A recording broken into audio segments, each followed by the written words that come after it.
Hello and welcome to the second play-in for the Julius Baer Women's Speed Chess Championship. I'm going to be your host. I'm International Master Ivan Kahauska, and it's my pleasure to be commentating all the action alongside the legendary Grandmaster Judith Polgar.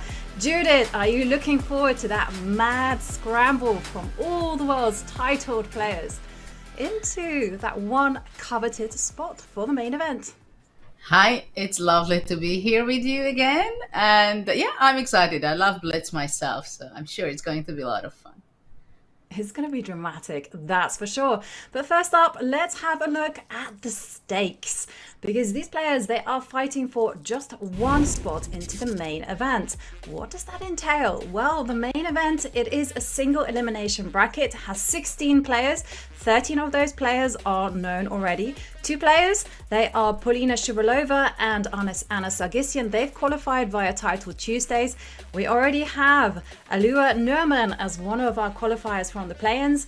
10 players have been directly invited, but it is a stacked field in this main event. We've got players such as Hou Yifan, Ju Wenjun, and so much more. But let's focus on the event that is going to be played today, the play-ins. Judith, are you ready for some incredible chess action? Because this event is going to be played in 2 portions. First up, we do have the Swiss, which will be 11 rounds played at a time control of 3 minutes plus 1 second bonus. That's a time control that we do see in Titled Tuesdays. And then only 4 of those top players move on to the knockout stage. And when it comes to the knockout, well, the players are going to have to show some versatility, because look at this, Judith. They will have different time controls, 2 games of 5 minutes plus 1 second, and then the time just steadily keeps decreasing until we have a bullet. Which one of those time controls is your favorite, Judith? Well, when I was a kid, I was definitely playing 5 minutes without bonus, because those times we didn't have digital clocks, right? Bullet games, I practically never played. I think maybe few games by just trying it out. 3+1 is also something I did not try out. It was 3-2 when I was still playing in competitions. 3-2 is the minimum, I think, which I would like. Bullet is really more about your hands, how fast you are, your full intuition. I agree with you, but Bullet is most addictive. Somehow or other, that's the game that I see everyone playing on their mobile phones, indeed. But yeah, for now, it is the Swiss, where we're going to see the players all play those 11 rounds at 3 minutes plus 1 second. And I really can't wait, because last time we saw several big names enter. We saw Irina Krush. We also saw 9-year-old Bodana playing as well and doing quite well. And in the end, there was some surprising names that actually qualified for the knockouts. And I think little birdie whispered into my ear that some names that have already entered, Mamedova, and then we also have Natalia Zhukova, Grandmaster from Ukraine. Well, for me, it's very interesting that all these Blitz events going on online, because of course it became much more popular in the last several years, especially after COVID, right? And I was still the person who was playing Blitz with hands and all the body, you're playing, moving and so on. And playing with the mouse, it's kind of must be strange, but of course most of the players already got used to this. But it's still kind of a different kind of Blitz game, I believe. But Yes. the players must go through emotionally also. Absolutely. And also big news, Zhu Jina, Grandmaster from China, has just joined the field. And as Judith says, online chess, it's a completely different animal to over-the-board chess. There, somehow the players manage to remain a lot more calmer, but still, when the clock starts ticking down, I don't know about you, Judith, but I get very stressed. And you know what I was just thinking right now? That when you go to a playing hall, you have the same circumstances, right? It's warm, it's cold, it's the light, everything is the same. When we talk about online chess, maybe you have a bigger screen, you have a better mouse, you have a air condition in your place, maybe it's warm. So actually those conditions can be different. better, worse, but you have to make different preparation than when you play in a physical event. But I see that already some The moves are on the games have board. begun. So let's follow the game of top seed Sujanair against Bristi. Haven't quite got her name, but she's a WFM from India. And of course, the ratings that you are seeing, they are the ratings that I am seeing. They are online ratings, and there we already see just a flurry of moves, and we see that the bishop has come out to g4, and we see knight c6, and now the bishop coming to b4. Wow, black really loves the power of the knights here. Yeah, I mean, the c3 bishop is not very powerful, I must say. So knights are very welcome. Generally, in my life, I always was a big knight fan. Actually, I would take it with the pawn to stabilize the knight on e4. Yeah, and there we see knight takes bishop being played. What do we think about this position? Relatively quiet, but it does feel, to my eyes, that white is better. You know, I also like bishop. very much white at this point. White will move the queen to g3, bishop f3, c4, castle, e4. It's also rook b8 was a strange move, though. Yeah, rook b8 did allow queen takes queen, and yep, there we see the queen being chased around, a4, grabbing squares. And I also think that it's easier to play it with white, right? I mean, after e5, Yeah. probably d5 will be the move, or just to play rook d1. Yeah, rook to d1. You know, I was wanting to trap the queen, so I can understand why black lashed out with e5, because what I really wanted to go was to rook fb1 and then up to b5. But rook to d1, as you mentioned, just supporting the center, definitely on the cards. And now this bishop can now come to c4 and has a square on f7 to look at. But rook to d8, still pressure. Would you be going d5? I think at this point it becomes irresistible to me. Yeah, and it's on the board. And after knight e7, knight b8. Knight Nice b8. idea. Knight d7 to go to c5. But I think it will be slow. Because black Yeah, be careful. This queen on a5, offside. And the problem is rook b5 is rook b5, queen a6. Well, it's not very funny for the black queen over there. Yeah, and queen a6. Probably c4, c5. Looks good enough. c4. Yeah, and indeed, Julius, very quick with your idea. Knight d7. Black can play maybe? knight d7, c5. That's the point that the queen on a6 is in trouble for the moment with this idea. Yeah, and there we can see you just playing the same moves that you are, Judith. Absolutely fantastic. Oh, this rook takes c5, and now black has huge quite unpleasant problems. pawns. Yeah, well, there is a threat against the rook on a1, and when we look at the time control, we see that Zuzina, she's down to 1 minute and a half. But for these players, it just feels like 1 minute and a half is a lot of time. I have a confession. When I reach under a minute, my mind does something funny and starts hallucinating. But knight to f6 played. Well, white will play rook c4, I believe, to protect the c4 pawn. But eventually the d5 passed pawn should be a pawn which can win the game for white in the long run. Yeah. Yeah, queen to g3. I would have gone rook d1 maybe. But, okay. So maybe bishop d1, what do you think? And go to a4 with the bishop? Oh, that's nice. Bishop d1. That's and then nice go because bishop it's a4. unexpected. And it's kind of an unpleasant move. But queen a3 is also kind of a nice way of continuing. Yeah. Well, rook c8. You almost feel that there's some back rank ideas, right? I would go queen a6 simply. Queen a6. Queen a6 to put more pressure. for the moment. Bishop d3. Maybe there is bishop d3. Seems like pretty slow. I mean, once you have to be sharp and straightforward. And now king h2. Well, white is certainly not making her position worse. She's just making those slow improving moves, tucking the king out of harm's way. But okay, well now, hang on a second. Queen takes a7, but now the black queen activates to c3. Queen e3. 98. Does she have it? Yes, And because there if black can play knight e8, knight d6, blockading completely this very powerful d5 passed pawn, it's not easy for white to win. Black queen will have the queen on d4, looking for counter chances on f2, knight c5. Well, it's getting not it was so the simple. king.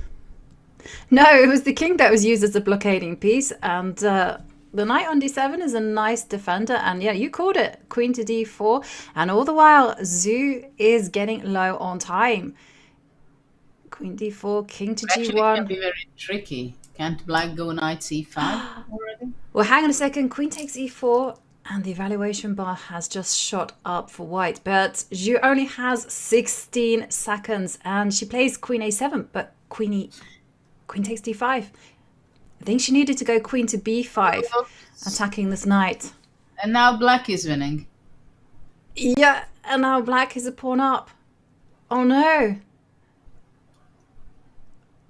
White was in full control, and then suddenly there's been a massive turnaround. But do you think Bristy can win this one? 53 seconds against 14. Absolutely, black should be able to win this because she will be frustrated if she cannot win. I mean, you have to grab this kind of chance, what she got created for herself. And now the knight moving to e6. It's destined to go perhaps even to f4. Sure enough, it's played. Now the d pawn is coming. Wow. Yeah. Wow. Well, hang on a second. There's some chances. You can win if you. For white. I agree, but it's not all over just yet, because if you're able to sacrifice this bishop for this pawn on d3, and then maybe you get king to g4, there's some problems. It's going to be a draw. So what do you think? It's going to be a draw? No way. Black has to win this. But Well, king she e5. took a step back. I don't like king e5. Then now king g4. And he'll be right. Well, it's just the nature of rapid chess. Right? F4. Oh, f4. Now that's it.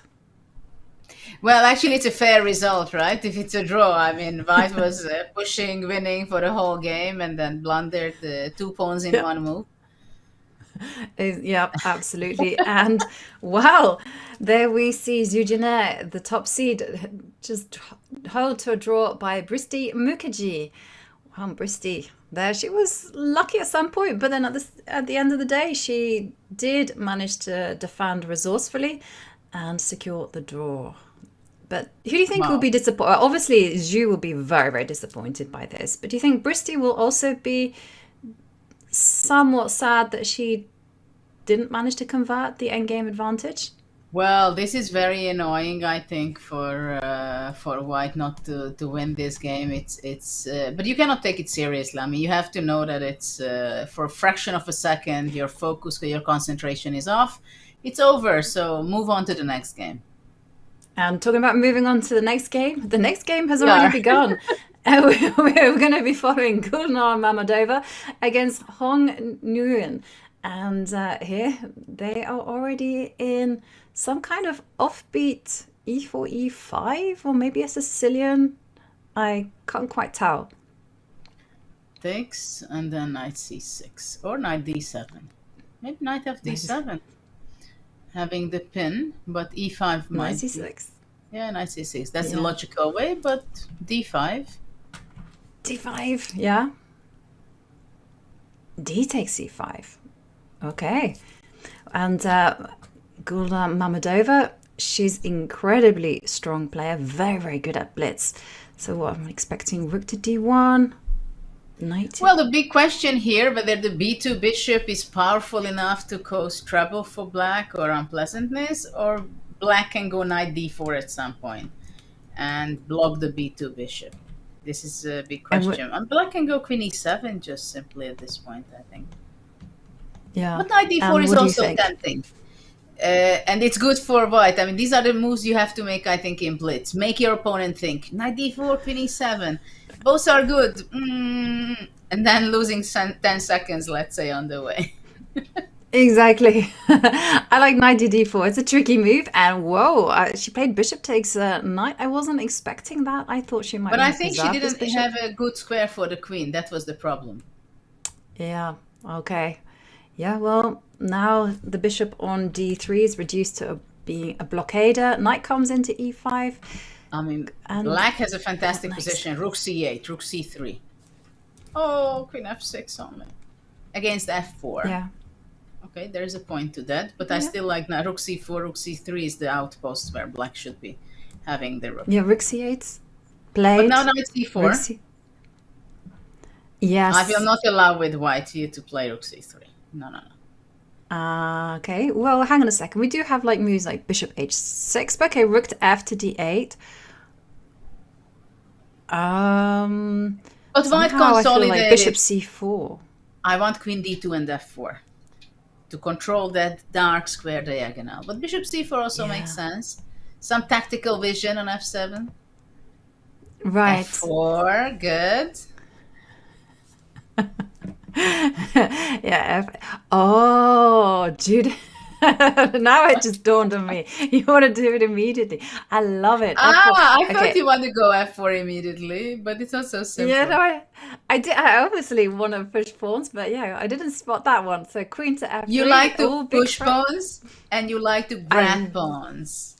I know. Correct. But white will have a wonderful bishop on d5. Rook c7, Right. let's say, bishop d5. Fantastic square. Yeah. Having the bishop on d5, putting pressure on f7, at the same time on the b7 pawn. And then queen f6. Trade, no trade. I think for today, no trade. When you're up on time as well, because Gulnar's... Okay, she traded bishops. I stand corrected. f4. Ah, no, e4 is hanging. So, no, f4 was possible because bishop f7 tactics. But you see, for example, if the bishop on d3 and if the bishop on d5, it's a huge difference because on d5 it's so active. And maybe white is going to have a huge advantage after f4. King comes to d3, e5. And then it's just the white square bishop is so much powerful than the black square bishop, Yeah. even though it's Yeah, equal material. absolutely. But b6 has been played. Is it perhaps worth it just to give up some material? Because for To me, tell you you the- know, To tell you the truth, I would just have played rook c3 anyway. I'm a maniac on rook c3. Yes, because after rook c3, white has to think. And she could be in danger with bishop g5, forcing rook c3. Now it's white continuously who poses trouble for black. yeah. Well, rook c6 happens.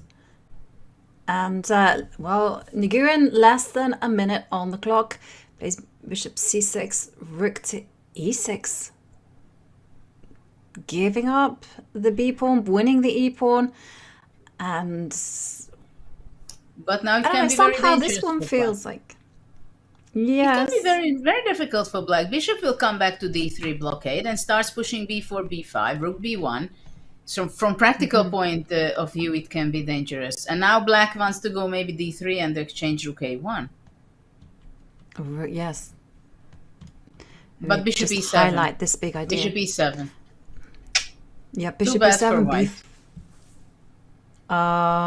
And once again, we've seen like a small little turnaround where the person who was pressing is slightly inaccurate and, well, slightly being very British there, inaccurate, and then just messing up the advantage. Well, this is a game which cannot be ruined, let's put it that way, by either color.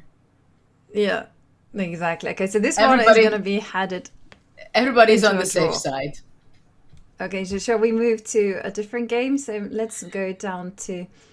This is just going to be a draw. Opposite color bishop endgame could be played for a long time. Although now I'm thinking about switching. Is h5. That's a very good move. And black is putting the bishop on a7. Maybe we stick Well, with this game because I think there's going to be yes. Ah, my. Look at king no, but f5. you just cannot go wrong so much that something really goes wrong. But of course you can. Of course you can. King c5 I don't like. I mean, Yeah, black should just go king e7, sacrifice d3, and go there. What is this? King king g6 g6. is... King takes f6. Oh, That's why I wanted to go king g6 to grab the h6. that looked good. And Nguyen only 20 seconds ticking down. F4 coming. Well, Yeah, it's time to actually, go I'm very glad d3. that But d3. d3 and bishop takes d3, f4. But you can go yes. forward, f5. I mean, black is really trying to lose this. I think black is losing this. But how? I mean, this bar is crazy. Well, okay, now it's it's going up and down. It can't quite make up its mind. What's happening here? Where we see Mamadova is like trying to win on. Oh no! And then there's a draw for repetition. I think that wasn't quite what Gunnar had in mind. She was just No, simply you wanted blitzing. something more here. I Yes, see. You I wanted something King on the run. D5. I did. Yeah, I wanted to justify the decision to to stick with this opposite color bishop. And let's have a look at any games in progress. Maybe we can check in on the game between Bodana Oh, and Anastasia Avramidou. And Bodana, our 9-year-old wonder kid, wow, she's she's doing killing well here. here. 14 seconds. Okay, she still has the king e6. But she sees it. King Yeah. f7, knight g4. Good technique. Excellent technique. And there we see that Anastasia Avramidou has lost on time. I don't see any other games in progress. And I also see in the field that Elina Robers, Bick will be very happy, our Dutch producer, she's playing and she won. So there you can see the standings that we have some players on 100%. Amber Simova was in the lead. So let's have a look at the game 3. Maybe game 3 is happening right now. Let me just... You'll have to forgive me for my technical incompetence. Because I found round 2 and now I can't find round 3. But that might be because round 3 is maybe not in play. Okay, well, things were happening very fast in the first 2 games. Yeah. It was really very, very fast. I mean, it's interesting also in Blitz that it depends very much what kind of mood you are and what kind of form you are in those 2-3 hours practically. That if you start with a win 2 games or something, then actually maybe you're just in the flow and then you just... I mean, there's so often happens that in a Blitz tournament you just win the first 8 games, first 10 games, because it just things are happening so fast. So Yeah.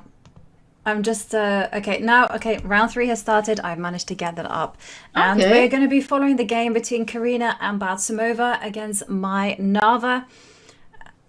2 very strong international it seems masters. like a pawn. The pawn Yes, was given. and it was taken.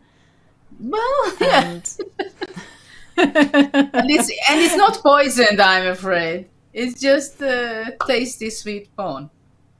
yeah, and then we do see Mai Nava. She's from Estonia. She's incredibly strong, incredibly well prepared. I do remember that she used to train with the Estonian Grandmaster Kaido Kulots.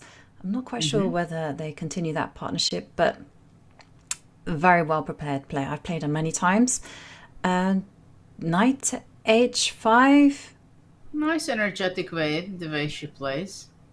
King Yes. takes, knight f4, queen on the dark square, queen c5 or queen b6. I mean, this seems to be very unpleasant, this pawn down for white. Yeah, it's difficult to find ways to muddy the waters because what can you do? Well, my instinct is to go f4 and just f5 and roll the dice and see what happens. But rook c6. Well, probably that's what she's going to be doing, right? Playing f4, f5. Oh, queen d4 F1. check. e5. Okay. Nice block. Black is playing aggressive. She wants to go knight f4 definitely in the next move. But what do we think about giving up the d5 square? Well, it's not necessarily so bad, to be honest, because knight f4, black can regroup the knight to e6 and d4 herself. And after knight f4, black is very active. So let's say white goes rook fd1 to put pressure on the d6 and then doubling on the d5, rook d2, rook d1. So she is looking for counter chance, of course. But I would consider to play maybe knight e6, knight d4. Yeah, she's doubled the rooks. Maybe she just wants to go on a rook takes c3. If rook d2, then rook takes c3, sacrificing an exchange, takes, and then grabbing the pawns on the queen side for white. Yeah, and making sure that these guys will fall. Knight to d5. This bar on the side is making tricks on us. But black is still a pawn up and has control of the c line. It looks really, really good. Rook d2 on Now the you have to right. go rook d2.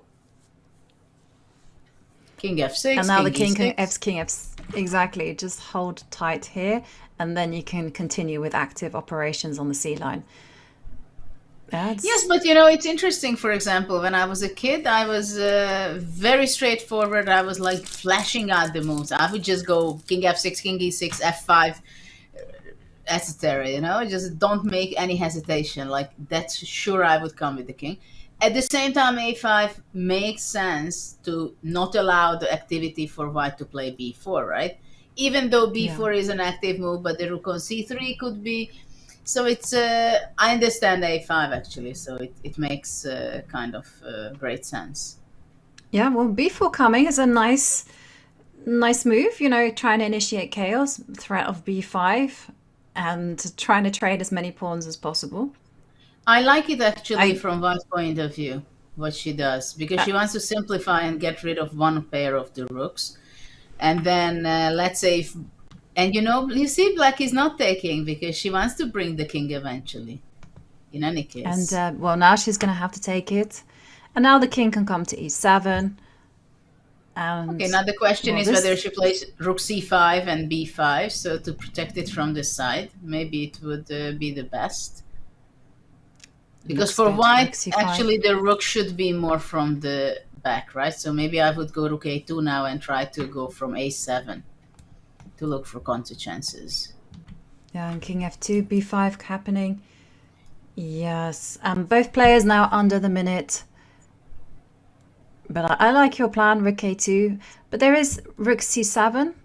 If the rook moves, b4. And you yourself can get behind. B4. Oh yeah, even b4.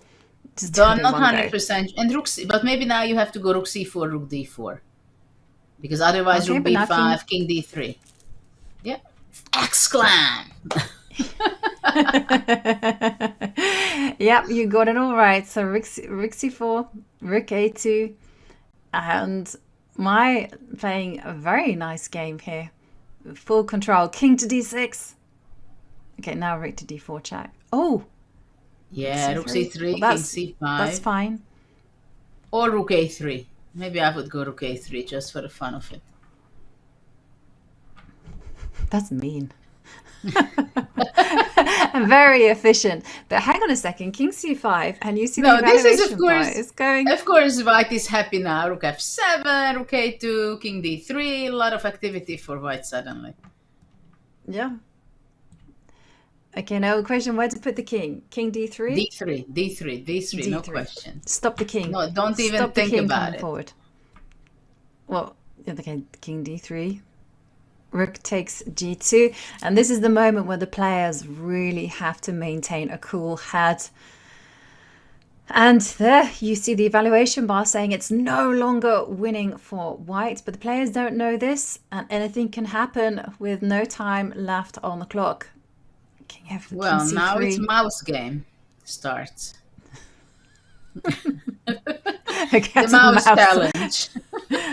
Oh, rook takes b2. Now she can go Oops. into a king and pawn. Is this king and pawn endgame not winning? Well, For who? apparently not, because now if the king had come up to b3, No, white had to come to b3 and d5. yeah, it had to go via d5. And what happened? And now again. Okay. But after king f4, king d5 was possible. No, king Yeah, so f3. going back. No, because going after king back, f3, king d5, king f4, king e6 was possible, I think. So King it was around e6. about this time. So after rook takes b2, rook takes b2, by the way, is a big mistake. King takes b2, king d4, and king b3 was needed. Yeah.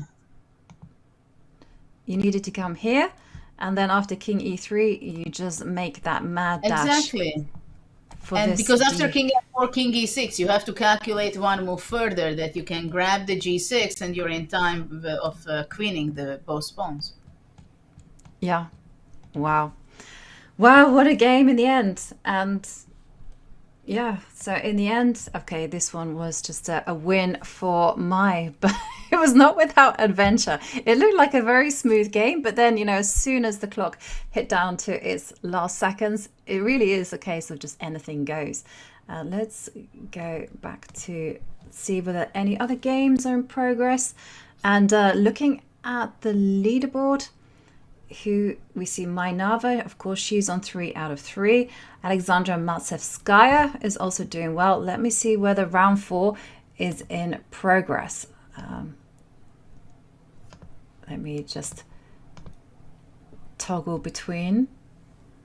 The pawn end games, generally speaking, is very funny and it's very frustrating. I mean, no matter which grandmaster world champion you pick, definitely you will find from everybody very basic mistakes.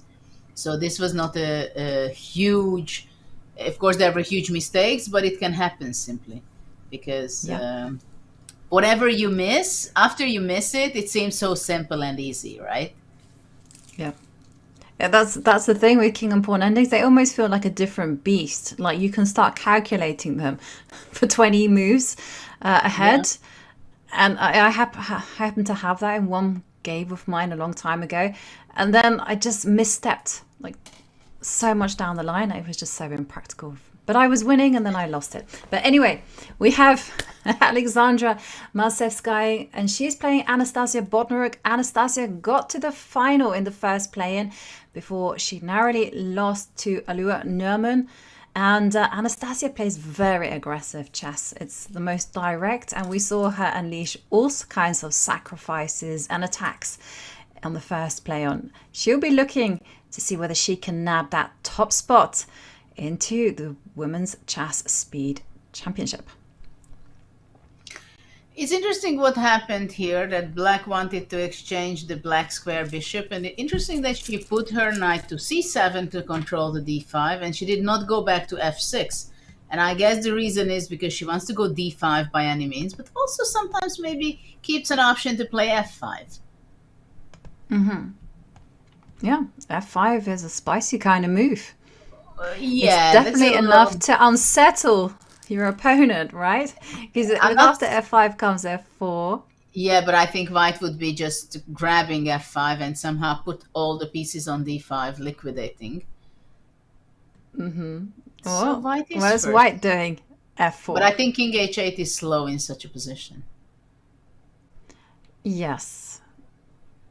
Okay, well, here we go. We asked for action and the players are delivering. I don't know. The computer doesn't like it's giving a question mark, but I think that's harsh. And with this time control, anything goes. You need to create that chaos on the board. f5. Okay, so why is this a bad move? Well, I don't know, but I think if white just takes e takes f5, then takes f takes e5 and plays queen f2. Yeah, and then slide the queen over. Yeah, there's going to be a lot of pressure against these two pawns. They're hanging and... Oh, Yeah, it's interesting. Why is it so bad? I mean, I don't see it will be losing or anything like that. Well, black was afraid that white is going to be pushing f5, I guess. yes. But for example, the king on h8, I absolutely don't agree that it's better than on g8.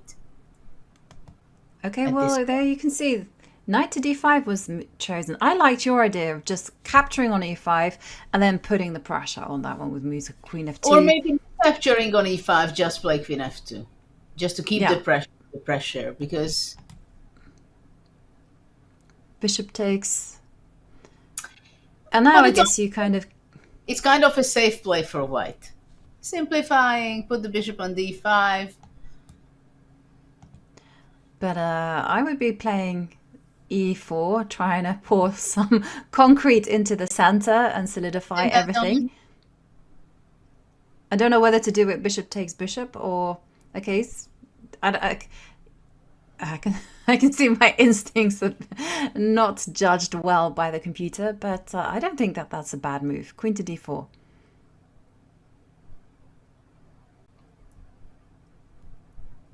So And- it's simply pawn grabbing. Yeah, that's one way of putting it. Yeah, I like it, yes. But maybe the pawns for the time being on the queen side are an irrelevant thing. So What do you mean by that? You don't need them in this game? I don't need them, and that's not something. But it's you're only often because heard to it's say. not yours. Exactly. I just on a practical level, I was thinking rook c8 target c2, and let's forget about. I think because they're going to fall off anyhow, you don't have any choice in the matter. So rook e2, very nice. Rook c3.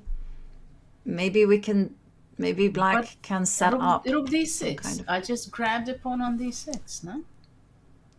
Yes, that's clinical.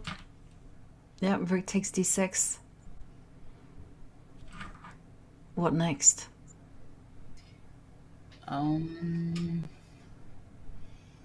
Well, rook on c3 looks good, but it's hard to find counter chances right now for black, I think. Well, there's also queen to d4, followed by rook to d7. Yeah, queen d4, centralize the queen. Rook d7, big threat. And the black king is very vulnerable. Queen d5 check also always there. Yeah, Very absolutely. difficult for black. 50 seconds for white. She played rook c7. Well, I guess black just has to keep the game alive and just hope that at some point white loses confidence in her position. Rook to d2. White is playing so well here. Actually, white has no threat. It was a provocation of e3, and now he just goes back. Yes. And it was. You've got to hold on to the e3 pawn. Rook to e8 played. And now comes the fun, Judith, because we are now on 30 seconds for the players. And we've seen all kinds of turnarounds at this type of point. Okay, so queen e4. Good try. It is. And this is the moment, right? Are you thinking, keep the queens on, take it into a double rook endgame? I think 16 white cannot seconds avoid switch. it. Yeah. It's Now now the king king comes g2, to king G2. f3. Yeah. Okay, this is nice. Pick up the f5 pawn. And then Because black should eventually have you're played gonna... king f7 herself first. H. Yeah, now it's e3 is just... gone. It's going, and then white has a 2-pawn advantage. Rook g5. That's kind of a nice move, just to protect absolutely everything. Yes, but Yes, both players are under 10 seconds. they are. Okay, it's just about holding the nerve for Matsevskaya.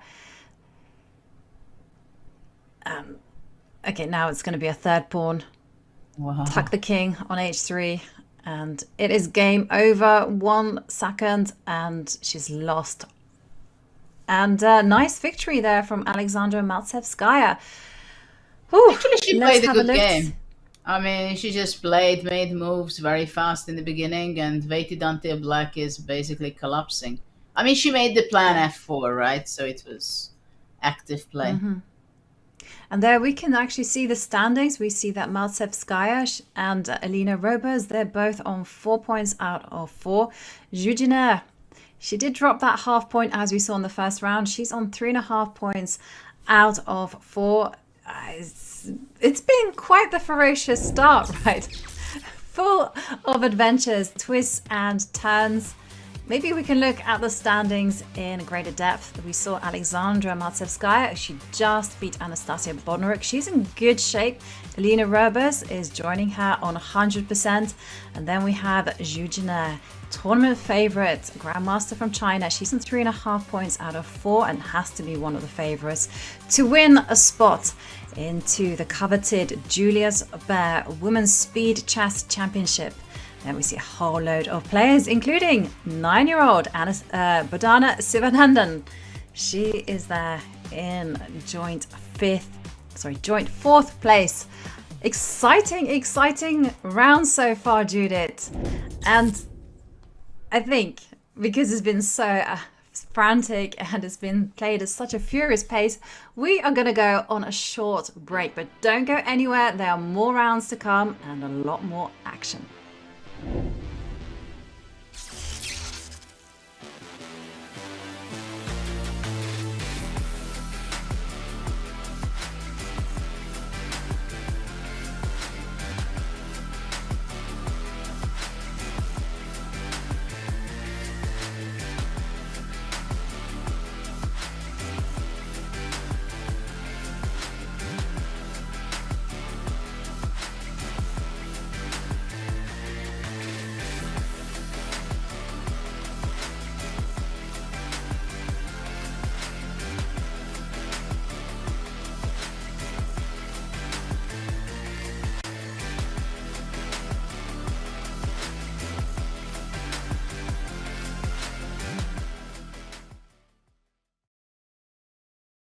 Three sisters smashed chess's greatest records, and it all started with an experiment. Their father, Laszlo Polgar, believed that anyone could be a genius, and he set out to prove it with his 3 daughters. At an early age, the eldest, Susan, showed an affinity for both chess and math, but her passion was at the chessboard. Susan became the best female chess player in the world by age 15. Their father nurtured his daughter's gift, and when it came time, he taught chess to both of Susan's sisters as well. Before they were even teenagers, Susan Sophia and Judith Polgar became world-renowned for their exceptional chess skill. At age 15, Judith Polgar became the youngest person to achieve a Grandmaster title, an incredible chess record which had been held by Bobby Fischer for 34 years. Judith quickly climbed the ranks in chess, mercilessly destroying Grandmaster opponents and gaining victories and accolades. She became the number 7 player in the world, reaching a peak rating of 2735 and defeated 11 world champions, including Garry Kasparov. At Rome in 1989, Sophia made history with an incredible 2900 rating performance, one of the best ever recorded to that date.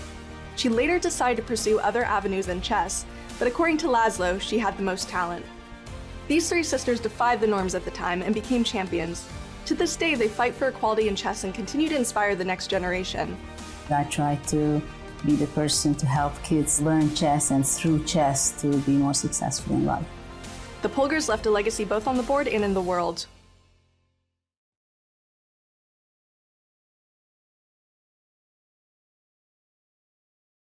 Could you imagine overcoming an autoimmune disease to win a World Chess Championship? Grandmaster Valentina Gunina earned a championship crown, all while facing lupus, a disease that causes inflammation and fatigue. With Gunina's energy affected, it turned out that the quicker blitz format was perfect. But against a field of top players all fighting for the crown, the odds were stacked against her. That's when Gunina made a statement, scoring an impressive 14 points out of 17. And winning her second World Blitz Championship. Gunina said this following her victory. Вот, но бывает, что меня вообще выключает.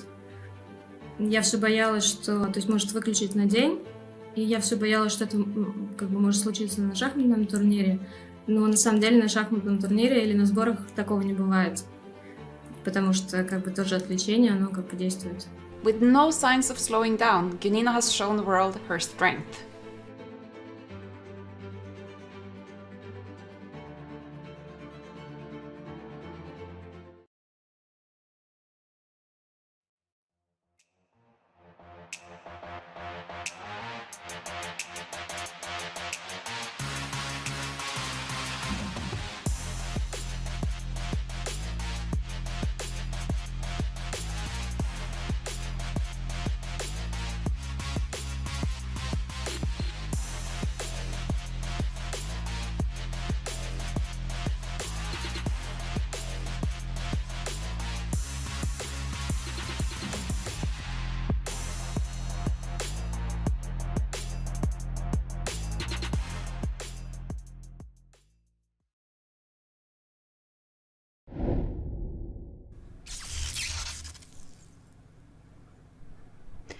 And welcome back. We are ready for round 5 of the second play-in for the Julius Baer Women's Speed Chess Championship.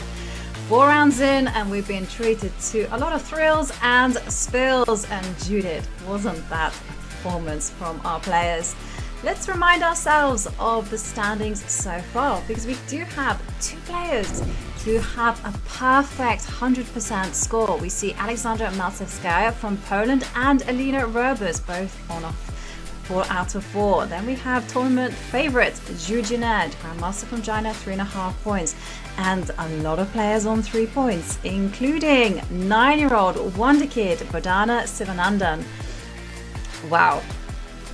It has been quite the start, hasn't it, Judith? Oh, absolutely. And I want to see Bodhana's game maybe at some point. I hope that she's going to be clinching up higher on the scoreboard, because I met her personally, you know, and it was very interesting to meet her, to see her passion for the game. And I'm very happy that I see that she's going to be a member of your team. I'm very happy about that as well. I think a 9-year-old, as you probably know yourself, terrifies. That, you know, a 9-year-old that plays great chess will just simply petrify any opponent. But we're going to dive into the action of round 5, and we're going to be following the game of Alina Roberts against Alexandra Maltsevskaya. The 2 leaders face off, and it's been a Caracan from Maltsevskaya, and then we do see Alina. She's playing in very combative style, giving up the d4 pawn, but she's getting a lot of development as compensation. So Caracan, you're opening, right? Yes. You're opening. So would you grab a poison pawn like this on d4? Against me, let's say. No. Against you, I'm looking the game. Oh, but wait a second. Wait a second. God. Knight f6 already. Oh it's my a huge mistake. Well, knight takes and bishop f6. Knight and takes something f6. is gone. Oh, Oops. no. That was a disaster. Alina will be 5 out of 5 shortly. Yeah, there's no coming back from this one. No, Blackout it's just from black. Unfortunately. Yeah, or maybe she was thinking knight d7, or maybe she had her knight hovering over the g knight, and somehow, you know, this is the thing when you're playing online chess. You can like move the mouse around and you start calculating with that piece. And then lo and behold, you've made the move and you're like, no, that was not what I wanted. But yeah, I mean, can she... Pity. It's a like, pity when queen e5? mouse is first. Well, queen e5, good try. But it's check. It is Knight check, f6 check. There is no knight f6 check.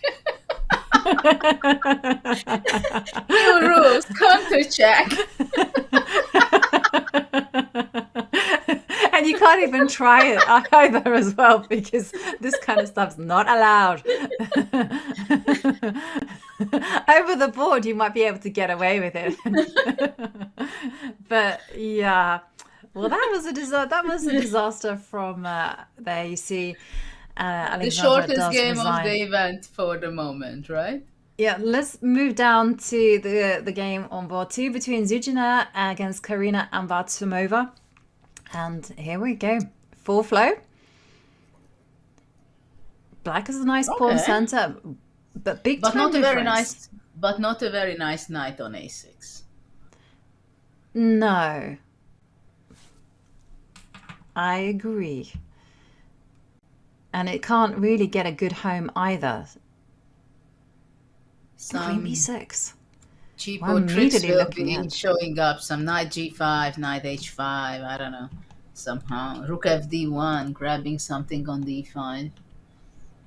There's a lot of pressure against h7. What else is this? Knight to e5. Oh, watch out, Black. This is You simple have to knight guard knight to d7. Okay, queen d6 now.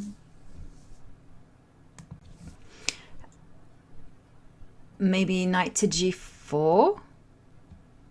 But then Back knight again. e4 can be a reaction. Hmm. Queen f5 sometimes is very, very tough. That f5 love that square move. can be a key square. Especially that rook went to fd8, so the f7 can be also vulnerable after knight h5. Yep. And of course, after, I- let's say, queen c7, g6. G6. It's brave move. Wow. Queen g5, queen h3.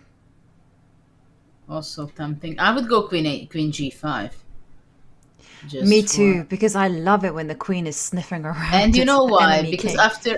after queen g5, king g7, knight g6, I think was killing. Yeah, the sacrifices on g6. Okay, b4. Wow, working on the other side of the board. I wasn't expecting that. I was fully focused on queen h6. Oh, but look at this. The evaluation bar shoots up. There's a tactic at hand. Is there any... What is it, knight takes e6? Knight e6. I would go knight e6.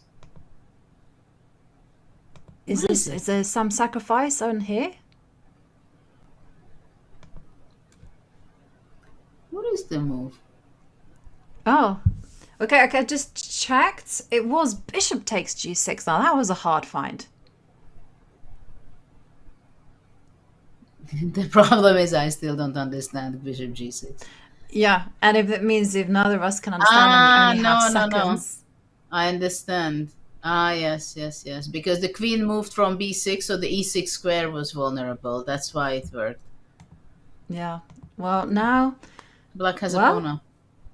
Black is a pawn up. And this seems to be a bit of a pattern with Zhu. She gets a good position, and then at some point she just loses control and knight g5. And now White is the one that has to be very, very careful. Knight to g5. Then Given the a problem is question that mark. Not there sure is no why. threat. Knight e6, trick here she wants. Okay, but even that I'm not And sure knight? it works. Well, knight e6 will come. You're given a double question mark. Okay, that's only means one thing. Tactics are in the air. Yes, but it's And- not winning tactics, I think. It's just pretty good tactics. Do you see something Okay. else than knight e6? And okay, the computer is telling me that there's a possibility of going knight takes d5. So this was the big it wasn't a winning tactic as you mentioned, but it just simply won one of the pawns. And now 14 seconds for Zhu. Queen to g3. Black H6, is knight. kicking back. Oh, Uh-oh. well, not much 23 hope for seconds white. against 12 seconds. Yeah, anything happens though. But this, I think, black will win. Be careful, be careful. There's knight h5 when the queen was standing there on d6. But Queen c6. Queen g6, bishop g6. That's now. why queen to b5, b4 was played. Bishop c2. Watch out, knight takes g6. And then maybe h4. Yeah, I should never. Knight h5. Nice. But she has only 3-4 seconds. She only has 3. It's just instinct. Anything can happen. We've seen mouse slips. We've seen pre-moves. We've seen all kind of errors happen at this particular point. The players are just playing the first move that comes to mind, and they're king to g3. Oh.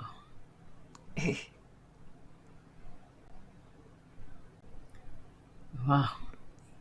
King again. Well, now it's looking dangerous. 3 seconds White to with 4 the king seconds. coming in. Now a4. But white has a passed pawn on h5.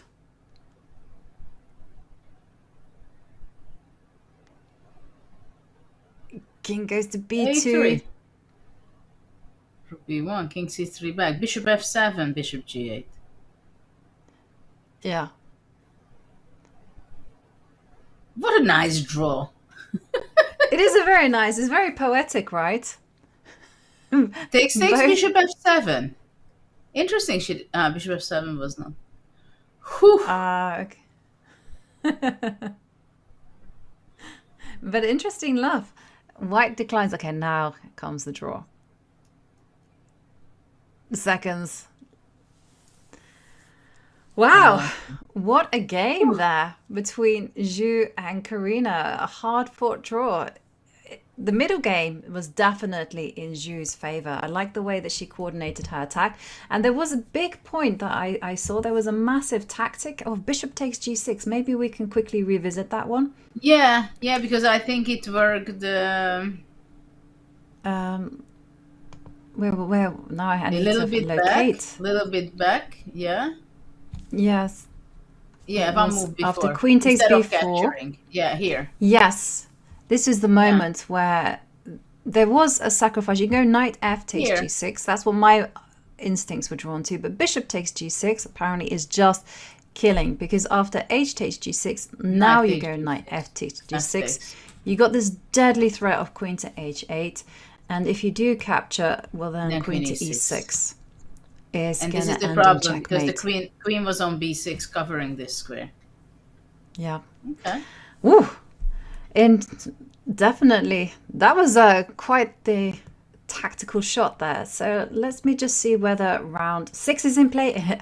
And it is in play. And now we're going to see Zhu Jiner against Elena Robers. Remember, Elena had a very quick victory in round 5 against Alexandra Malsevskaya. Now she's going to be playing the top seed.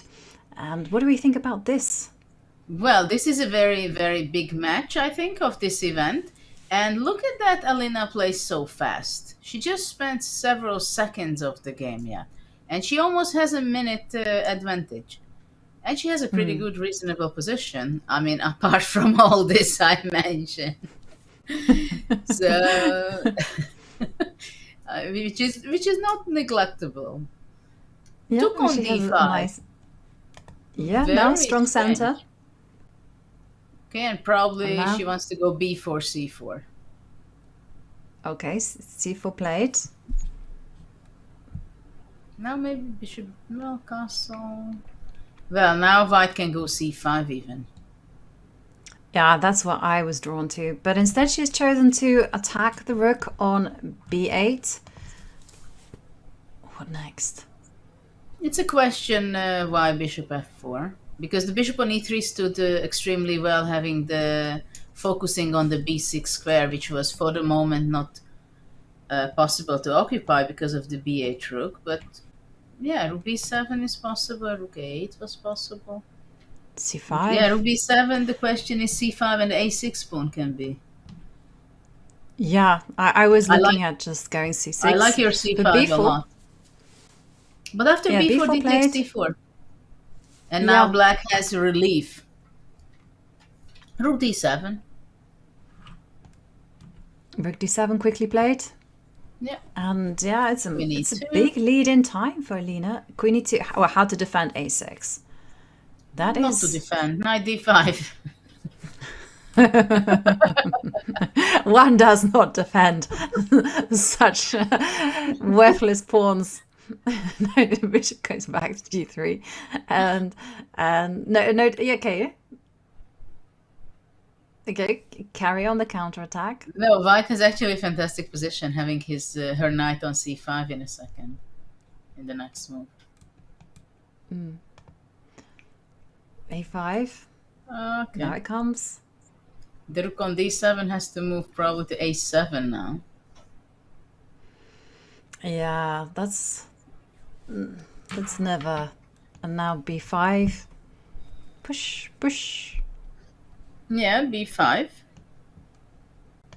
It's just my instincts. Either that or rook after D1. This guy is not. Yeah, but whacking. after But I D1, like B5. you know, Black takes on A4 and suddenly the A7 rook becomes alive. Exactly. So that's why I like B5 a lot, because the A7 rook is kind of upsetting from Black's perspective. Yeah, it's not going to win beauty prizes here. You know, B5, it's not doing anything. Bishop E7. And now Ju just relocates the bishop to A2. Just to overprotect this knight on C5. Now knight A4, Knight A4. pushing the queen back. Yeah. Yeah. You just have to go Black back to goes where you back came to from. D8, yes. And now the question is whether White should play, let's say, Queen F3 to defend the A3 pawn, also put pressure on D5. Queen D3 is also possible. I mean, there are endless options for White. I mean, I'm not sure Queen D3 I like. Is Knight F4 possible? I was looking at that one as well. Knight F4, with the idea that after Queen takes Queen, you throw in the Zwischenzug Knight E2 check. But okay, now you don't have a chance to do that. But how to untangle? 42 seconds. Rook A8. But maybe... Okay, Black isn't down any material. So maybe you can initiate some trades. I think it's a help for Black that she could eliminate the White Knight. Because that was really annoying wherever it was standing. On C5, on A4, it was supporting White's position a lot. Now at least Black's pieces are okay, right? I mean, okay, you don't like the B5 pass pawn, but otherwise the knight on D5 is extremely active. The bishop on B7 is standing perfectly on the long diagonal. So Black is relieved compared to the position she had. Well, now is that time. 24 seconds for Ju, 31 seconds for Alina. King goes to H2. It's a good technique, right? To not commit to anything and just try to build up time on the clock. Okay, Queen F6. This allows Queen A7. Grab a pawn. But Rook C2. Oi. Oh, she had to sacrifice. Yeah, that's clear, but check G6, bishop E4. Yeah, oi. But the question for White is how to coordinate to even attempt to push the pass pawn. Maybe now, B6. Oh, B6, what a lovely move with the idea of bishop to E5. And the knight can't move. But the queen can come to C4. Knight G. No, but knight G. I mean, she takes on E5. Not a very funny position for White. And then quite annoying. Bring in the king. Bishop C6, King C5 is next. And everything starts all over again. Who is better? White is winning. It's just so... What are we expecting? King to e5. It's a race. Will the knight be able to stop the a pawn? But it's okay. Yeah, knight a6. Dance on the dark squares. Pawn takes pawn. Yeah. Yeah, and now this is beautifully handled there by Zhu. Now just simply h5. But what is this bishop just- f3? King h4 and it's a Is draw. that a I draw? can't believe it. Oh my goodness. Just a pre-move, Judith. Of course. She was expecting, if we go back, she was just simply expecting another move. What So it was move? when she went, yeah, so I think she was expecting after bishop, I don't know, I think she wasn't expecting king to g3. But what else can you expect? Hang on, where is it? Let me get the right. If you move so- back several moves. King was on f4. Yeah, okay, so if yes, I keep going forward. So bishop e2, and I think she was, the players are just playing on seconds, and I think she was expecting maybe king to e4, and so she wasn't expecting king to g3 because that's such an easy win after h5. And yet king to g3 was a stroke of genius. Sorry, king to g3 here, because after bishop f3, which was probably the move that she had maybe almost on pre-move, and then of course king takes h4. This is a very important mistake for Elina to keep her first Yeah. spot. Unless her rival won the game. What happened with her? So what's the score Well, after? the two were fighting against. It was Elina that with 5 Full points score. out of. Yeah, she was on full score. And And was she then, the only one? No. Yes, because Oh. Okay. Because in the previous So round let me- she won in 7 moves. let me see if I can pull up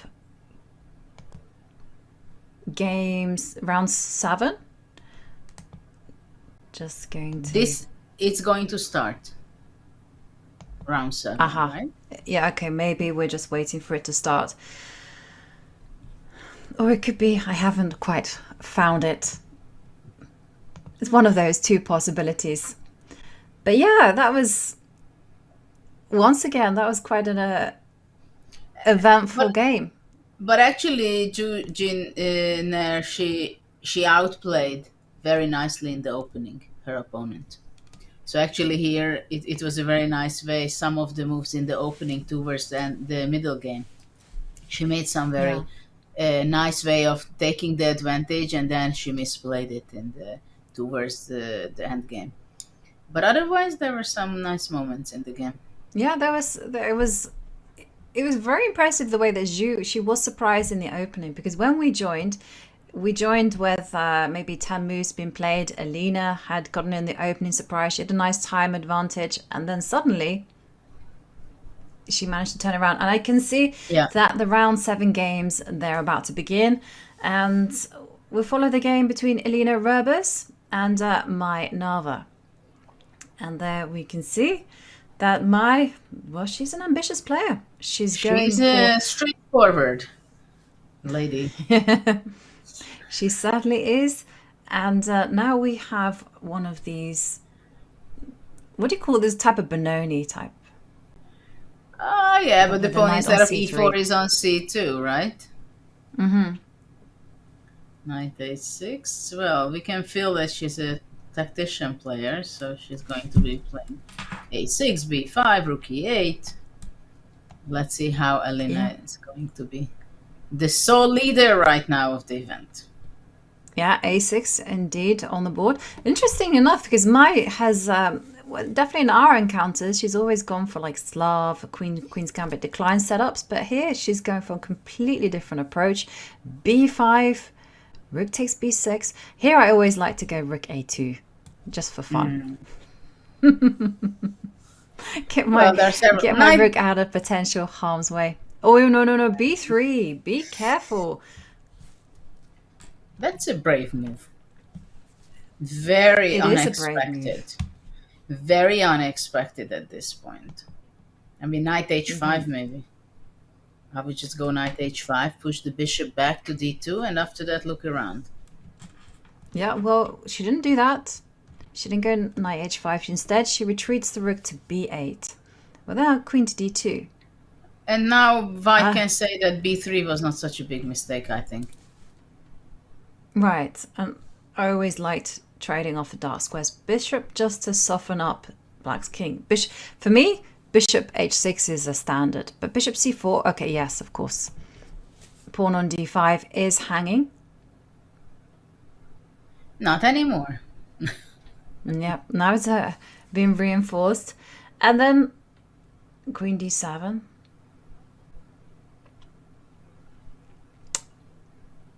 Yeah, I just have a one-track mind, Judith. I just want to go bishop h6, then go rook a2, rook a1. I have my eye set on this pawn on a6. Okay. Wasn't knight d5 possible after rook e2? Yeah, what she's thinking. Let's go back. So after queen to d7, rook to e2, yeah, knight to d5 was indeed possible. But knight to b5 actually also is a better move, according the problems of the long diagonal. Yes. Because do you want to allow a knight to d4? Do you want... I don't think you do. Do you want to play... Basically, the threat is also knight takes knight. Whoops. My arrows. And then you got problems. Yes, with this you have to be careful. Playing b3 when you have your rook on a1, knight on c3, and there is a bishop on g7. Don't try it at home, as they say. Yeah. But this could just be inexperience, because a d4 player who's had some experience in this Benoni type structure knows you go rook a2. Whereas rook a2 seems like such a daft move, right? Why would you put your rook on a2 defending a pawn? But it's actually not just that. It's just to maintain the integrity on this long diagonal. But knight b5, and my now thinking after the move. Actually, it's not so easy to make a move for White. They've actually made some moves. My apologies. So a takes b5, rook a1. Oops. And that's actually not a good move, because after b4, knight to e4, knight takes d5, knight takes bishop takes d6, and then we got to this position. This is the game position. But suddenly White is okay, no? Yeah. I mean, White is just playing knight takes b7. Mm-hmm. And then she's a pawn up. It's not going to be easy to convert it, but... But there's an exchange issue, right? I'm sorry? She's up some material. She's up some material. Yeah. The thing is that if White goes bishop f8, then bishop f3, Black can include, and then ruins the pawn structure. So I would like to avoid that from White's side. And that's why I would go knight takes b7 at this point. Yeah, knight takes b7. But you got to be good with your maths, and you got to be good with your positional skill to kind of get that point. For me, I'm instinctively capturing that rook just to restore material balance. But yeah, knight takes b7. Yeah, it is the best move I'm seeing. 44 seconds. It's ticking down. Elina Rebers has an unpleasant choice to make. Well, this is the moment already when it doesn't matter what you play anymore. Just make a move, right? I mean, bishop f8 is also not so bad. I mean, you're going to have your double pawns. It's still better than losing on time. Yeah, 25 seconds. Come on, Lena. Take that decision. Do it. Yes, whatever she plays, she just has to do it quickly. And, because if you give your opponent a better position and extra time on the clock, well, that's just a recipe for disaster. I mean, maybe there's something wrong. Maybe Elena's... But she made a move. Either she's frozen, or is there or something our an issue with her computer? Because she made the move. Yeah, okay, sorry. It's my error. My goodness me. Rook e8. Yes. Look at that. Rook e8, knight is b7, So rook what? e8, and Check. okay, rook e8, Ah. queen c7, bishop f8. And the moves are coming thick and fast. Bishop a7, Ooh. given a big question mark, but the Knight players are d8 playing was so the only quickly. move. Oh, poor Aline. Yeah, I don't know why Poor my board isn't her. updating automatically, but it kind of is. Maybe I'll go back here and see. Oh, yeah. What a sad story for White. Yeah. Okay. And she's also very much down on time, still fighting. But okay, she has to make a move. Knight d3, bring the king. I don't know why my board is not automatically updated, but the players are. But now she's back Okay. in business. Look at that. And my computer is back in business. Oh, what a change from all angles. But black is Wow. suffering. Oh, yeah. Oh no, the pawns are going to be motoring. It's Alina's day.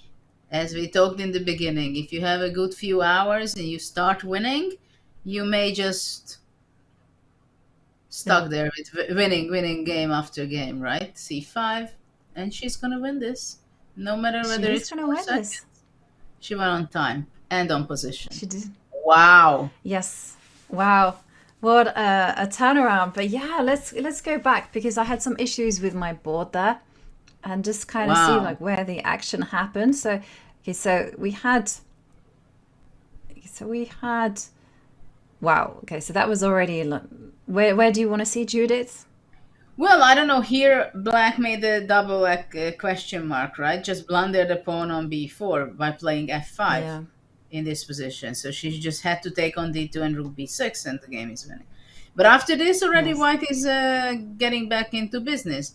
But before, it was interesting when we had the bishop on b8 and knight on b7, where white blundered the piece. It was not easy to figure it out. Yeah. So here rook e8 So- happened. And then for some reason she took on b8. I would just take on e8, I think. But she took on b8, rook e2.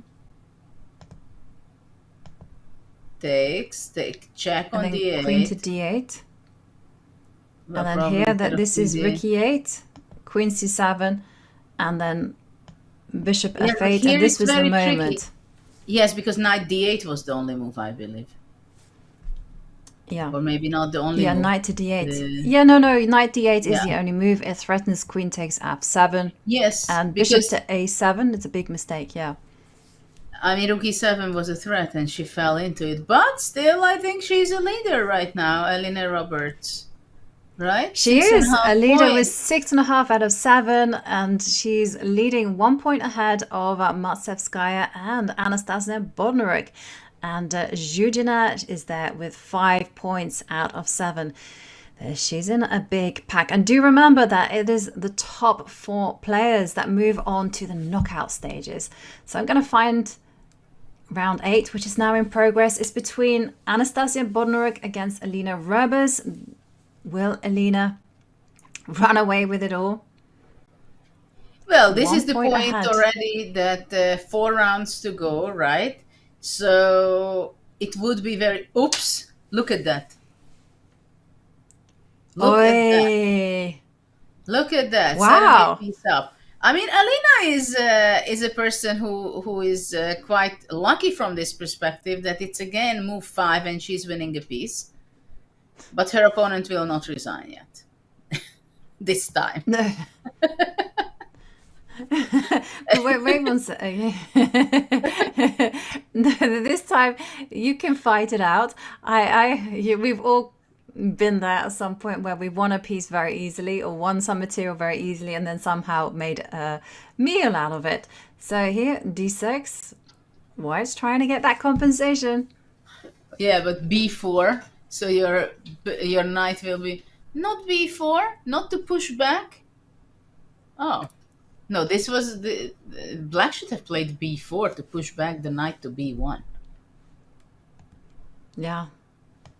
But this is what I mean. Sometimes when you win a piece so easily, you don't necessarily make the best decisions afterwards. Well, okay, she's still not struggling. Right, because the piece is a piece. I mean, there's always that. Exactly.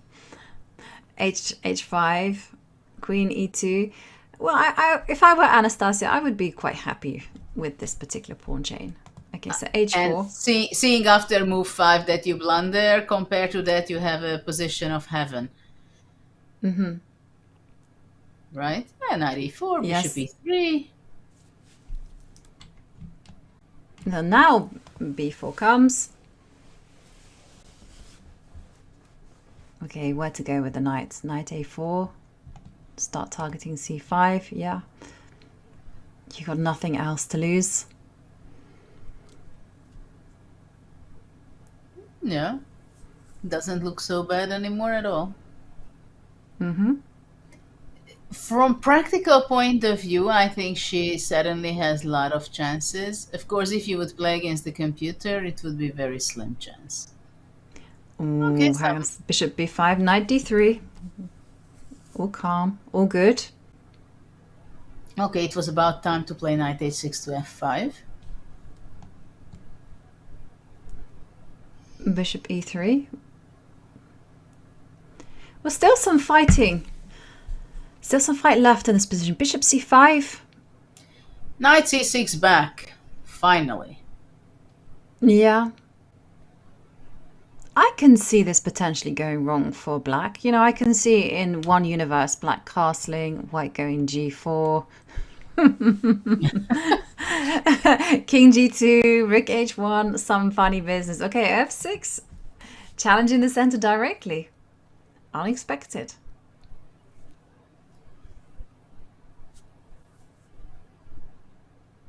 Oh, how to handle that.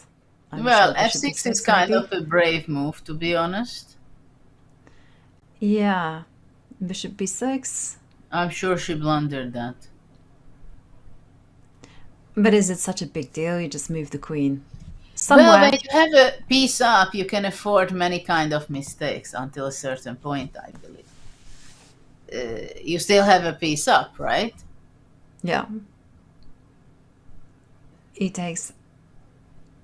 But it's already becoming very...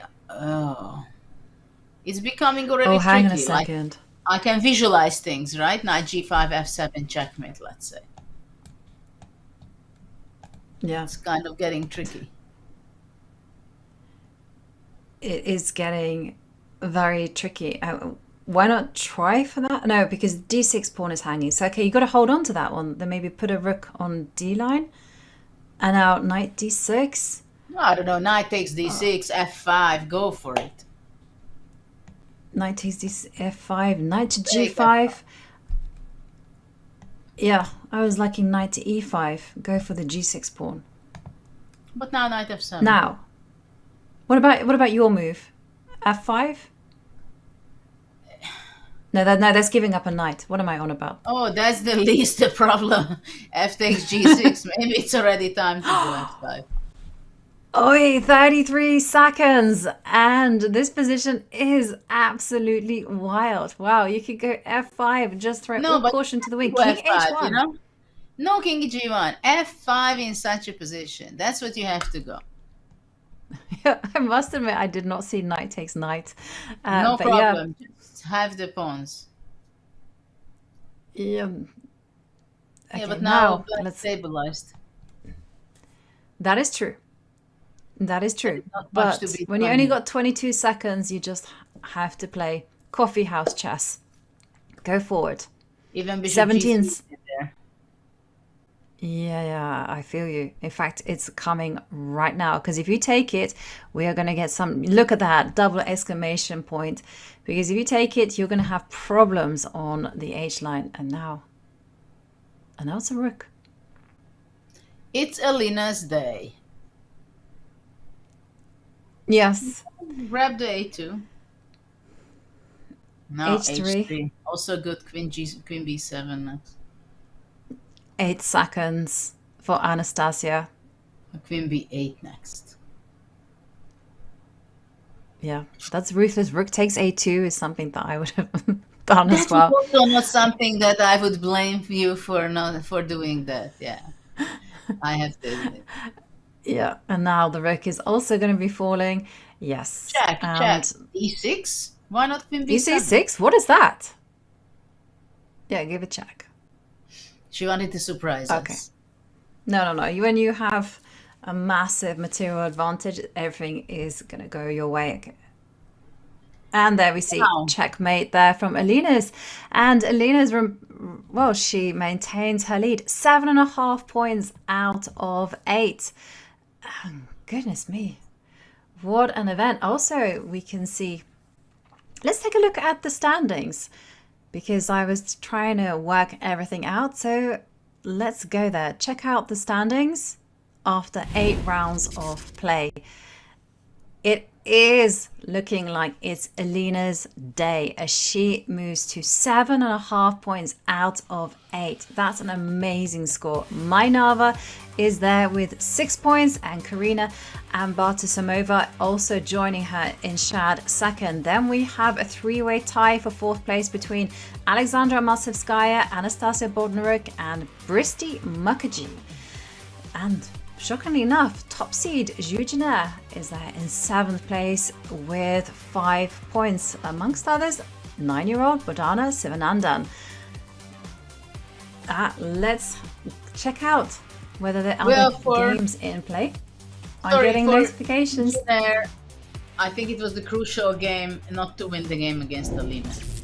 Yeah, I thought that it was going to be all over, but in fact, no, the players are still playing. I did not realize that. And here they go. The seconds left. And she is playing Rook H1. Critical game for Zhuzhina. Oh no. Okay, well, she's won a piece. Yeah. And now she's threatening Rook to D6. No, she goes for the F pawn. Only 5 seconds. But now it's just a... But she yeah, I know. When... Okay, king comes up. And you've got ideas of now king will come up to F5. Bishop D6. And there you see. Zhuzhina wins. So now we can check out how that win has impacted on the standings, because look at this. There is still a lot of fight left, and we do have 3 rounds remaining. And there you see Alina Roberts, 7.5 points.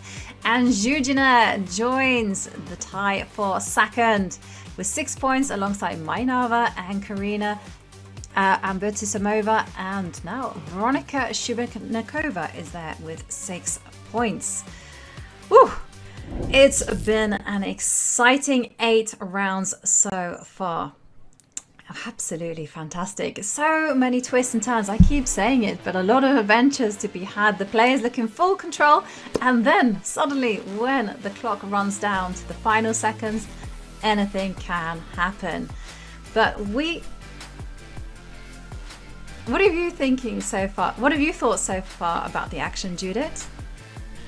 I think the players must enjoy the games because it goes very fast, and I feel that 3 minutes is quite different than 5 minutes, to tell you the truth, because very fast you end up having under 2 minutes, under a minute, where it's you can't really think, right?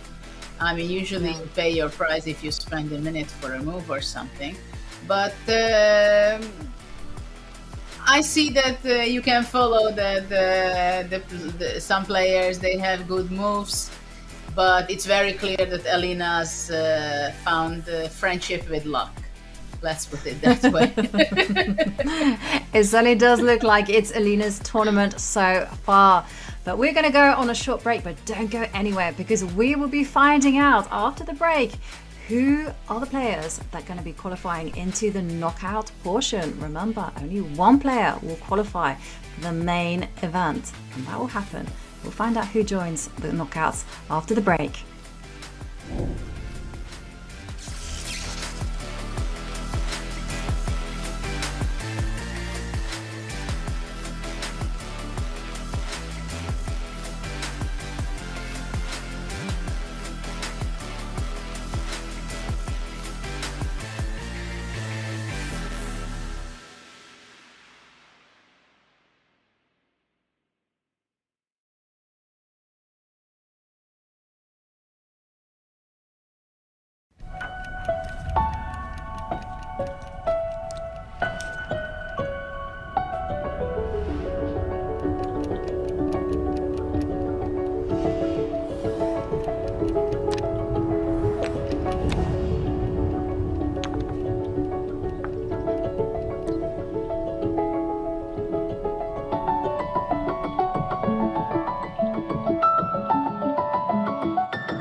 Is Tan Zhongyi the most dangerous women's World Chess Championship challenger of all time? This year, the Grandmaster from China will be fighting against the current champion Zhu Wenjun for the ultimate title. This year, she could take it all. Here's why.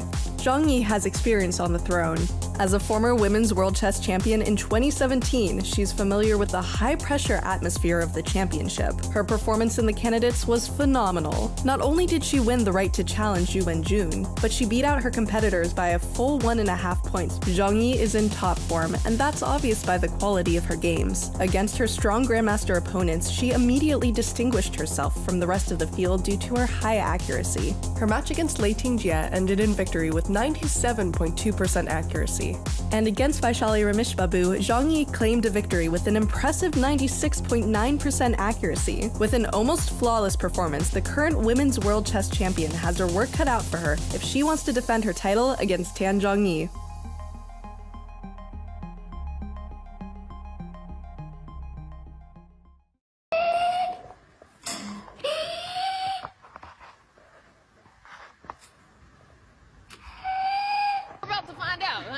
We just got started, so I'll let you know. And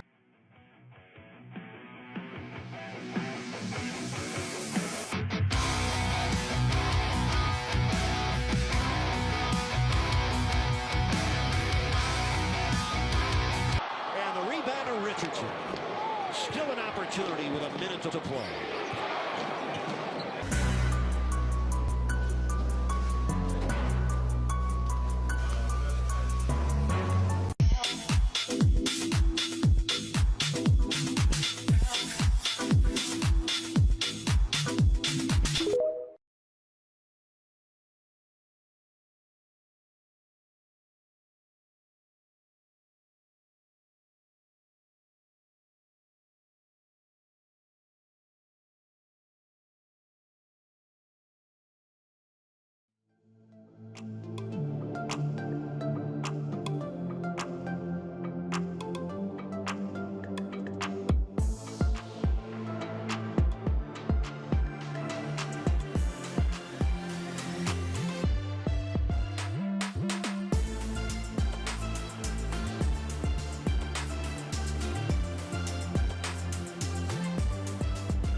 We are back with the final 3 rounds of the second play-in for the Julius Baer Women's Speed Chess Championship. Let's dive in and check out the standings. And of course, I'm your host, International Master Ivanka Hauska, and it's been such fun commentating all the action alongside legendary Grandmaster Judith Polgar. Without further ado, Judith, let's remind ourselves of who's leading the event. Well, there's only one name so far at the top, and that is Elina Rubers, who has Lady Luck smiling on her. She's been playing great chess. There we see a 4-way tie for second place between Zuzana, Karina Ambersimova, Mainava, and Veronika Shubanenkova. So round 9 has begun, so let's join in and see what's happened so far.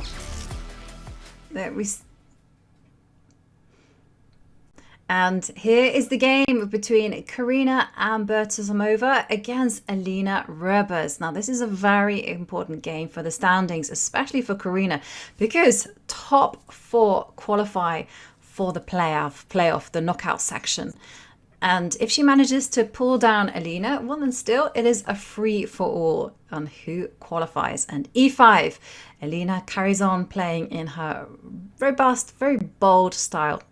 E5, E4. What do we think about this, Judith? Oh, I think it's a great position for Black, and you can see that energy is with Elina. Not only luck, because of course when you have this score on the scoreboard, 7.5 out of 8, it means that things are going on your own way. But in the last two moves after e4, f4, the c8 bishop opened up, so it will show up on g4 probably, and it just did. So I would be very happy to play this with black. It's kind of a King's Indian position. So, and she has an extra half a minute. So everything is going extremely well for her. It's a dream, this position, right? Massive pressure down the f line. Already I'm looking at moves like queen to f7, but in case she chooses to go bishop takes knight, there's trade of pieces and queen to f7. I like this one as well. You got to meet Still, knight to I was d4. wondering why not queen f7 was played immediately without exchanging on f3, because you can do that anytime. But maybe she thought that after king g2, knight d4, and how great it will be. But maybe it could be even better. Yeah, you still got to answer knight to d4 though. Yeah, but white goes king g2, and somehow white ties herself up the way that she's not losing any material yet. And g5 coming. It's not entirely hiding the intentions of going g4. It's not Big being deal, subtle. rook f1. Yes. I'm sure That is very h5 will calm. show up, but after h5 already bishop can move away to d1. Yeah. Yeah. And yeah, you called it. h5 played. Still, very complicated position. Queen c4. Maybe that's a touch panicky. Because now, after the trade of queens, we do have double pawns in the center. Then bishop to d1. I mean, it's still a great position for black. I'm not sure knight e6 I like very much. It could be staying there for some time. I would play maybe something else, but it's... I don't know. I'm just looking at the pawn breaks. Okay, bishop a3. Eventually f3 will come. That's what you mean? Yeah, f3. I was looking at the pawn break f3, you know, eyeing up the h5 pawn. There's also, I was thinking of rook to d5, targeting. What this about rook weak pawn on h1? e5. At some point, rook rook h1. h1 could Yes. be. Look at h4, this tactical vision of Alin. Yeah, beautiful. You can't capture the pawn on account of knight to f4 check. Very big tension for white. H takes g3, knight f4. Really annoying, Yeah. very difficult to handle it for white. Knight f4. Oh my god, bishop h6. Yeah, these moves just play themselves. Wow. Yeah. Scoring another point. She had so little so far, yeah? But she's been playing very tricky The moves. point and you a know, half. just- The point and a half lead is not enough. Let's collect another one. Well, What okay, is she- still. Karina she still up to? fighting. Rook h1 targeting this bishop. What next? Knight check. Okay, so she takes And the... then picks I'm up a not sure rook. this was the best to play. There were other tempting options too. Yeah, but it's absolutely irresistible to win material like this. Okay, okay. Oh. Can you not just capture the pawn on Bishop f3? c4 she wants. Yes. Bishop c4, so she can avoid that.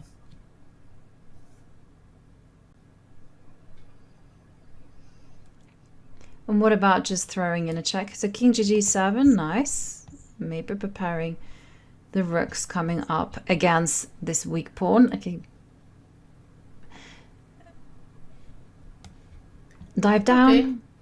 Rook f2. And it's so tempting just to pile up on the f line. Rook f3 Now. and take the a3 bishop is also not bad. Yeah. But it And seems the like best rook thing h... is... Oh, things are...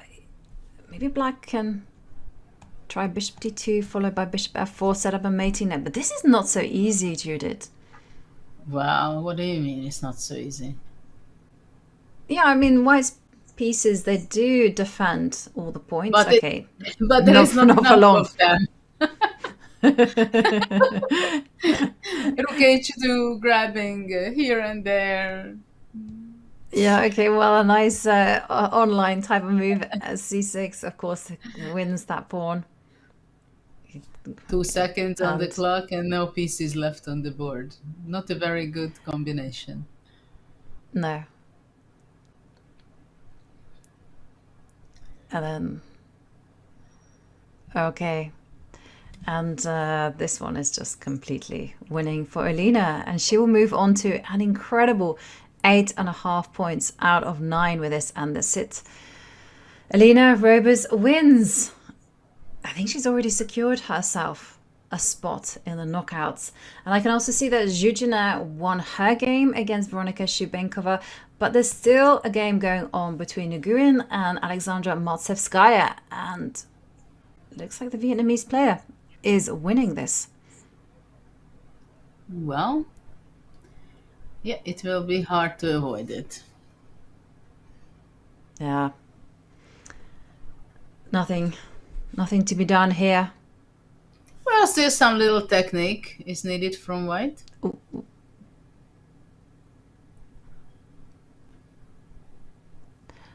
Yeah, probably. And well, we see that Nguyen wins on time. Is there any other games? Okay, we still see one game. We just almost caught the end of Torkinchanova against her victory against Jennifer Perez Rodriguez. And well, we've moved as quickly as we came to round 10. So just 2 rounds remaining, and we see Alina Roberts against Anastasia Avramidou. As Alina is comfortably winning this, do we want to move on and check out the race for second, Yes. third, and fourth? Yes. So we have, do you want to check out Zhuzhina? Yes, Against yes, I think Honduran, that yes. makes a lot of sense because, again, a Dutch opening. Yep. And now the knight. Probably, actually, the Dutch opening is quite practical, maybe in the blitz game. It's easy to play with black, and if you play accurately with white, probably it is not so much the best opening. Though I was playing it only several times in my life. Yeah. But there are openings Did which you- are good for blitz or better for blitz, easier to play or posing more problems for your opponent. And what was your opening choices for blitz? Because like you say, the Dutch, you know, if you get an e5, e4, you got an advantage. And there we see trade in the center. But here probably white will have an advantage, it seems. This is the big drawback of the system for black, right? When white is able to play d5, knight d4 and control the e6 very weak spot. But strong knight on c5. And the Dutch players are often not that fussed about this weakness on e6.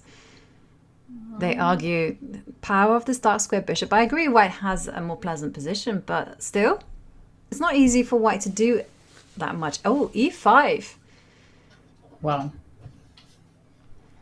So isn't this some material loss for black? Maybe not. Knight takes e6. No, queen E6. takes. And after the trade of queens, it's hitting the c4 pawn.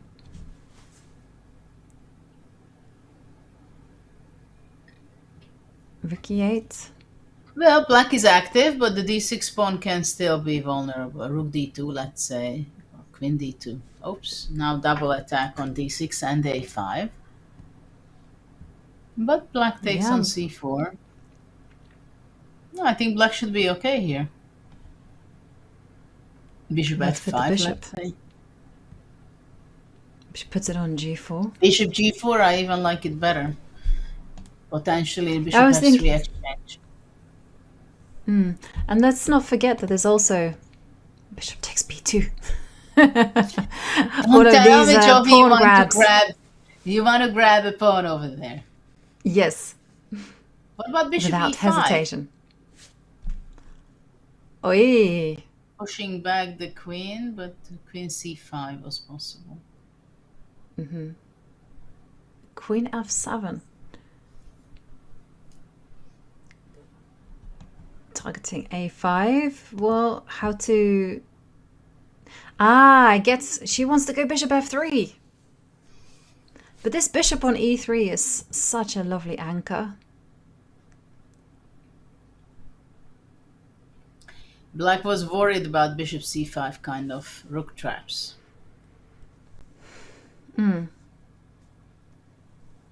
Yeah, but now...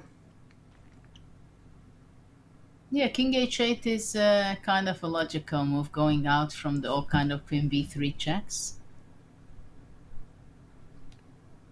Yes. Queen c5.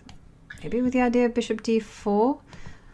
Asking, does black Rook want a trade e5. of queens? I like rook e5 a lot. It says it's a bad move. It does. And I wonder whether it's like because whether white could actually go towards the queen side and start targeting some pawns. But queen c2. No, I think maybe because queen exchange was maybe a better option for black. Maybe that's why it's said. It's rook e5, I think it's not a bad move, but queen takes c5 was even better. But black is being really ambitious because they want to playing rook takes e3 at some point. And how do you handle the psychological pressure of that? And that's oh, rook takes e3.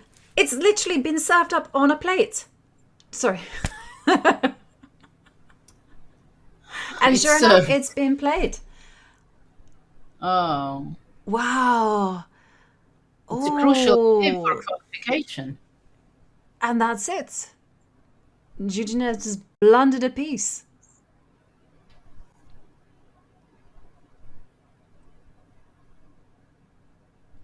Rook takes e3. You cannot take the rook because after queen takes, you pick up this rook on d2.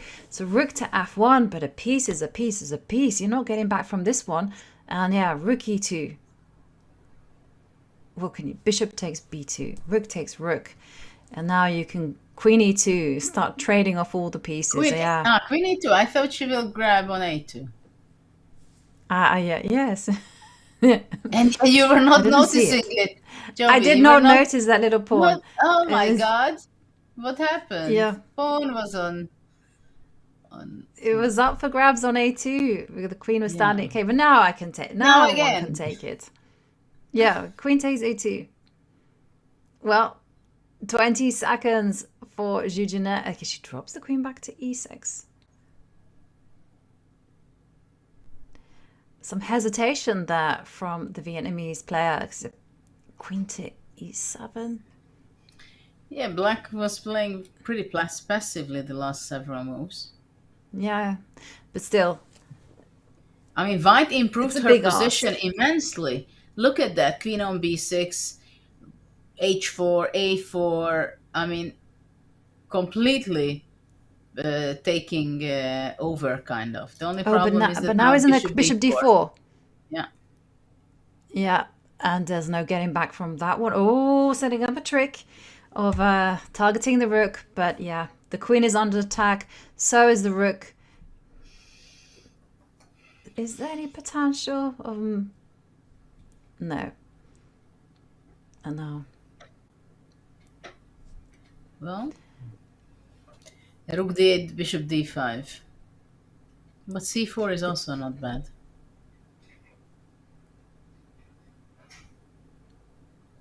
Okay, and rook a1 just stymies this pawn on a6, and that's it. Wow. Game over. Just one careless blunder there from Julius, and that's a massive game from the standings. We're going to go and revisit Alina Rubers. That game is still ongoing. She's white against Anastasia Avramidou, and looks like she's in powerful shape. Look at this. She's winning again, yeah. She's got more time on the clock, and she's got beautiful pawns on the king side. It's just game over. It's just... incredible. Yeah. Yeah. Oh, hang on a second. No. Okay, just... You don't even have to be that careful with where you put the king, but you have to notice that it is a check. Well, yeah, and you better don't blunder your bishop. Yeah.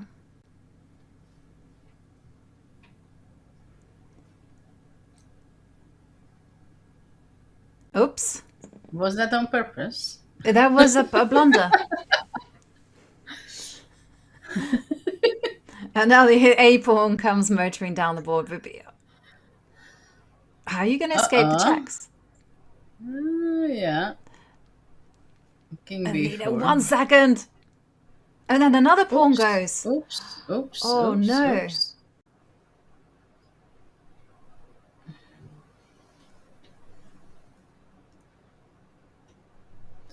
Well, this... Maybe we're going to see a turnaround here, Judith. Well... well, she's not going to win this problem unless she's winning on time or losing.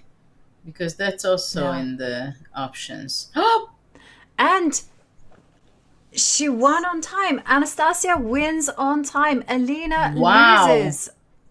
Wow. Wow. And Alina was doing so well. She was on the verge of leading the competition with 9.5 points out of 10. But we've moved on to round 11, the final round of the Swiss portion. And we see Alina Roberts is going to be playing white against the Wonder Kid, Bogdana Sivanandan. And we have to stick with this game, Judith. Wow. Finally, we have this match. We were waiting for so long. Yes. And now we see Bogdana employ a French defense. It's a new repertoire, but she goes for a kind of a version that's very similar to the Caro-Kann. So e5. She wants to simplify everything and then have space for her bishop and rooks. Okay, takes on d4.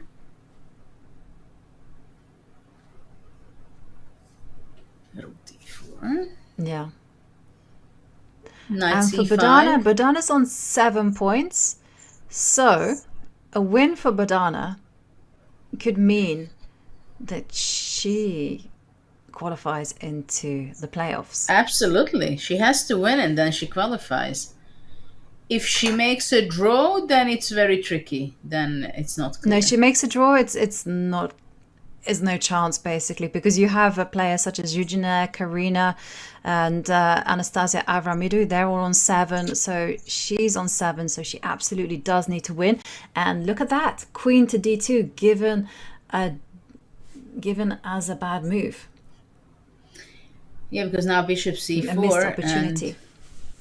And now white has a big development White has a big advantage here. Yeah. The rook is coming down to e7. There's unpleasant pressure against f7. But Bogdana is tricky. Well, she's fighting. And she you have develops. ideas such as b5, c5, trap this bishop if it puts itself on the wrong square. And of course, rook d8, just to simplify the position. It's very hard to win with black, right, in this kind of situations. It's also needed that white is pushing it too hard or blunders. But this is already good that black has the rook on e8, open 5. h6, I like it against knight g5. And also she has time. Maybe she will go play g5 in the next move, king g7, improve her position, gain space. I don't like rook b4, b5. b5, and then you back up with c5 and c4. And e5 that would have been also possible. Yes. But okay, she decided that she doesn't want to have weaknesses.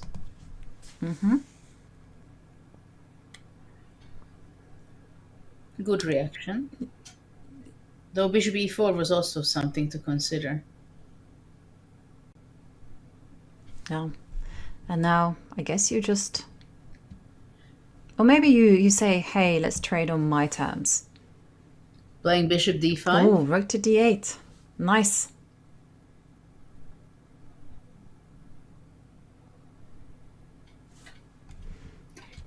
Now white Maybe was this round. losing a tempo, going back to c1, protect the rook on d1. And now you can chase. I like the way that Bodana's been playing this. Yeah.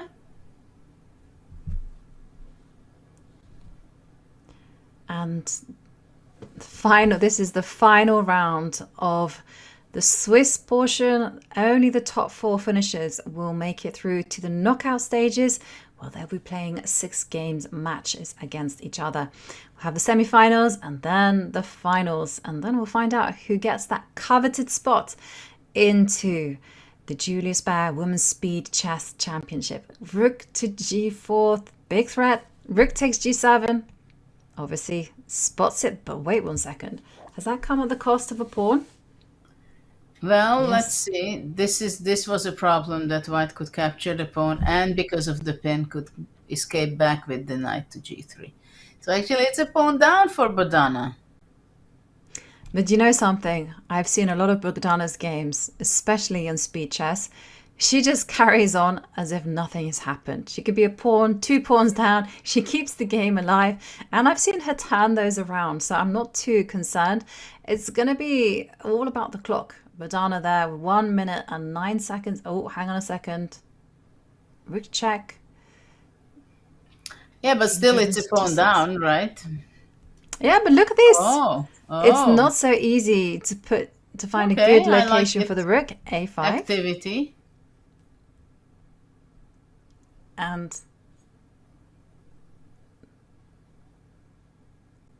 Okay, if she comes in Yeah. okay, that's why rook a1 played, not to allow rook e1 for Bodana to come and look around in the back rank.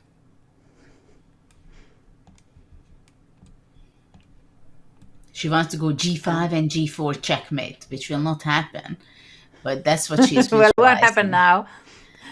I'm. Well, that would have been a very nice checkmate. But Alina just creeping up the board, making sure that the king is safe. It's possible to play knight f6, knight g4, though then white would go king f4, king g5. b5, I like that.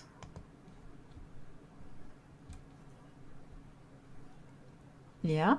Okay, this does allow rook to e4 though. And okay, she's played b4 immediately. Knight f6. Knight f4. No, but now knight f4. You can't defend g6. Yeah. Knight takes pawn. Well, Elena will win her last game. Yeah. There is not much to be done. And she will move to a very comfortable 9.5 points out of 11. So rook takes pawn, but yeah, unfortunately the h pawn is just simply too strong.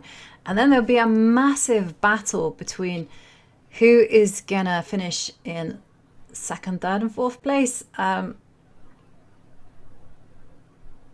Bodana.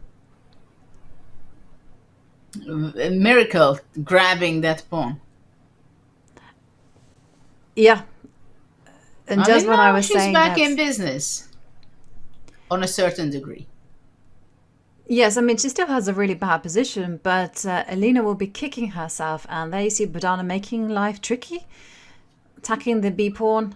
And, well, there's 2 passed pawns there on the king side. You can't survive that one. It's going to be mission impossible here. And now the c pawn falls. Yeah, more and more pawns are falling from black side. Yeah. c5. Okay, so whilst Oh. we're expecting Alina's going to be winning this one, although Bodana's being very resourceful. Shall we move on to the game between But look Anastasia at that, Avramidou? she won the b3 pawn, but okay, now g7. A nice c6, and yeah, Alina's had enough. Now she's going to get a queen, and Yeah. there's no coming back from this one. I just want to quickly move to the game between Anastasia and Eugenia, because it's very important for the top 4 finish. And Julius, she needs to win if she wants to get one of those important spots into the knockouts. Well, she has all the And she's playing black. situations to do so. Yeah. It's not so easy to convert, generally speaking, of course, because you have to push your pawns, which are not easy. The g5 cannot be pushed really, so she has to look for a good circumstances that the e pawn can be pushed. Nice regrouping of the bishop, and now she can push. Interesting 3 that she was seconds. worried a bit to push that pawn. But hang on a second. Those pawns can be easily blockaded on dark squares now. Yeah, but you can't blockade both on dark squares because. But I'm also thinking that the e-pawn can be won. I can see the evaluation, but doesn't quite know where to go. Well, hang on a second. Bishop f1. And this is it, g2. And this is it. Julius wins. And wow, it's been such an eventful Swiss portion to the play-ins. So let's, after all of those games of chess, let's take a look at the standings so far. Remember, it's the top 4 players that will proceed into the knockouts. And we see Elina Rubers, she was in cruise control as she's on 9.5 points out of 11. Mainava second, 8.5 points. And then we have Julius getting in with that final round victory alongside Hong Nguyen. They're both on 8 points. So after the break, we are going to be back with all the action in the knockout portion. And what does that involve? Well, let's have a look. Because here in the semi-finals, the players will have to flex their muscles at different time controls. It begins with 2 games of 5 minutes plus 1 second time bonus. Then we have 3 minutes plus 1 second. And finally, the match will end with a bullet, 1 minute plus 1 second. And the first to 3.5 points wins. And you know what? If it's tied, Armageddon decides the day. Well, Judith, the Swiss portion is over. We saw a lot of games. We saw a lot of drama, a lot of adventure. What were your impressions? Well, to be honest, it was a very typical Blitz event from the perspective, as we discussed it in the very beginning, that if somebody has a good form, then she may just swap all the tournament and win one game after another. Even though at the very end, when it was very clear that the winner is Roberts there, Elina, she missed one opportunity and she lost that, but it was not important because she was still winning the tournament. And actually, it's not important to win the tournament. It's important to be in the top 4. So for the rest of the players, also for them, it was just important to qualify. And now they have to switch gears because it's something very different, the time control, and more games and in 3 different formats, right? And it's now it's a knockout. So if you continue your good form, you're still in the game. If you're not, then they say goodbye to you. Absolutely. It's all about resetting, refocusing. We'll see whether our top 4 players will be up to the task. But don't go anywhere because we will bring you all the action in just a few moments.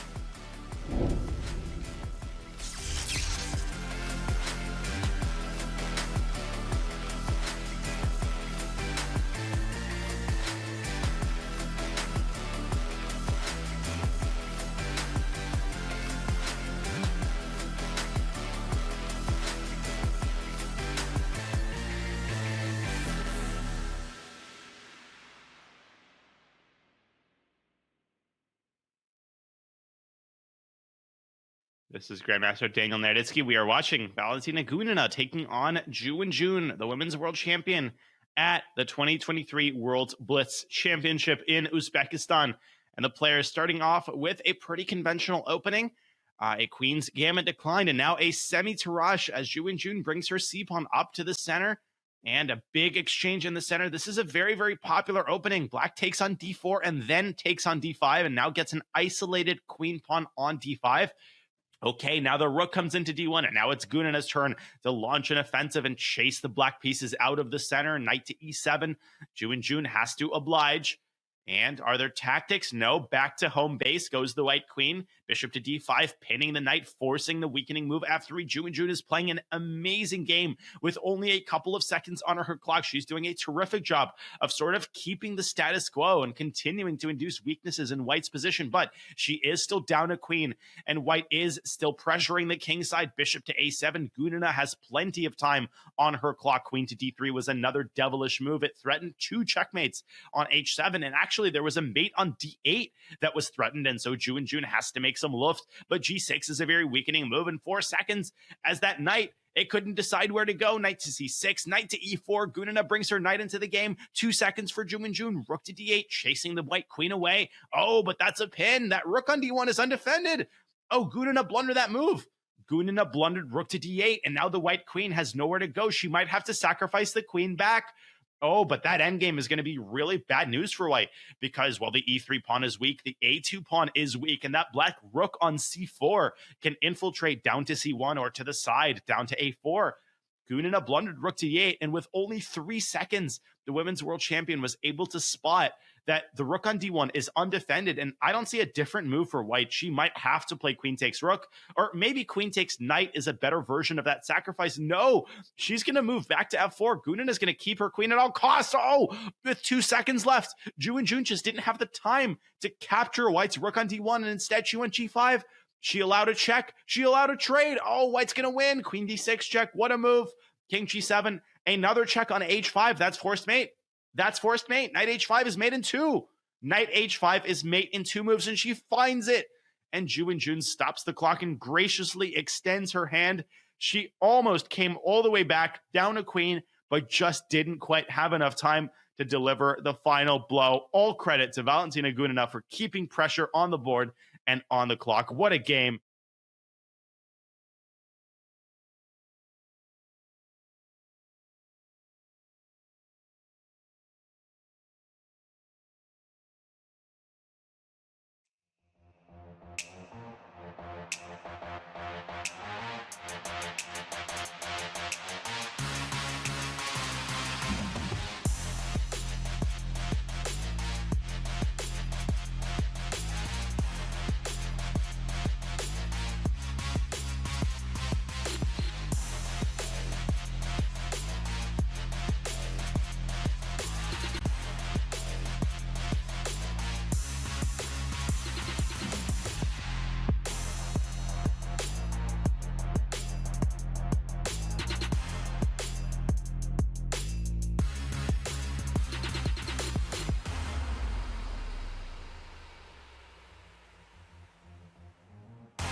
Tickets for this year's SCC finals in Paris are officially on sale. For the first time ever, you are invited to join the Speed Chess Championships for finalists as they compete in person for the crown.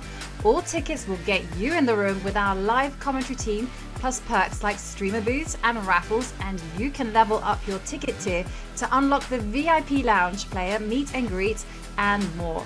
Diamond tier tickets have already sold out, so act fast.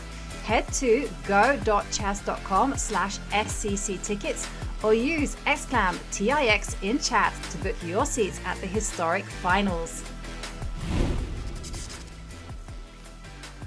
Hello and welcome back. It's now the playoff portions for the second play-ins for the Julius Baer Women's Speed Chess Championships.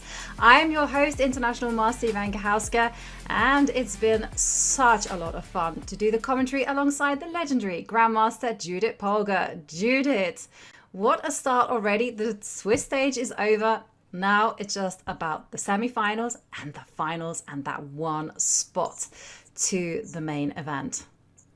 Oh yeah, things are heating up because now the real stuff is coming, right? I mean, now everybody knows what they are playing for.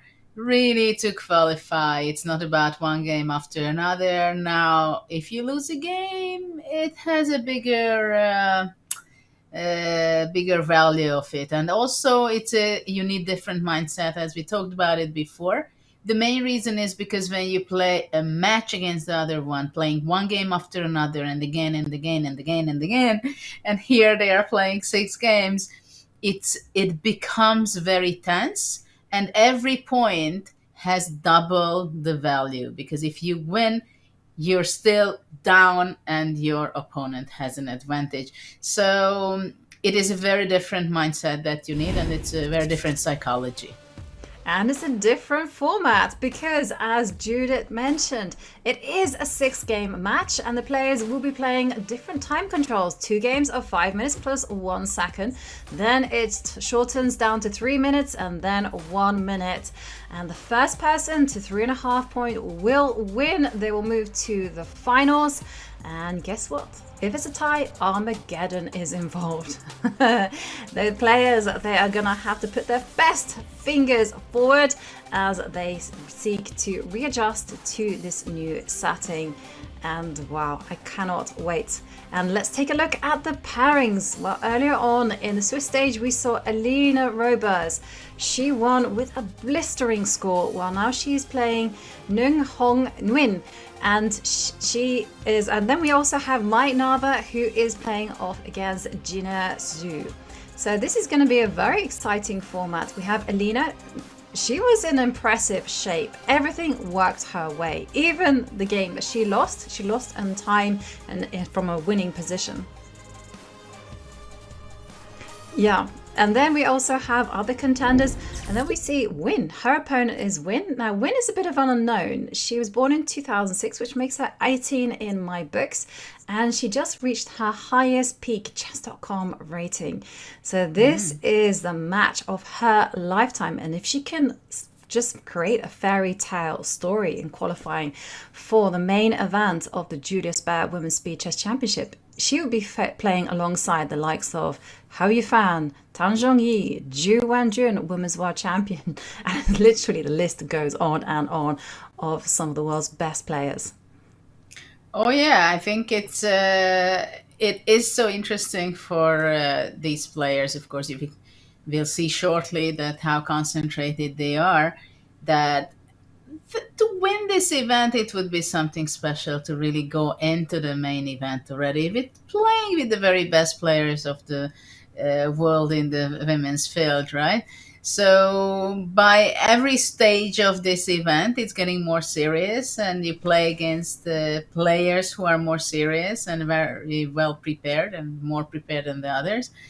And it will be lovely to see the faces also by now in the next stage of this event, because that tells a lot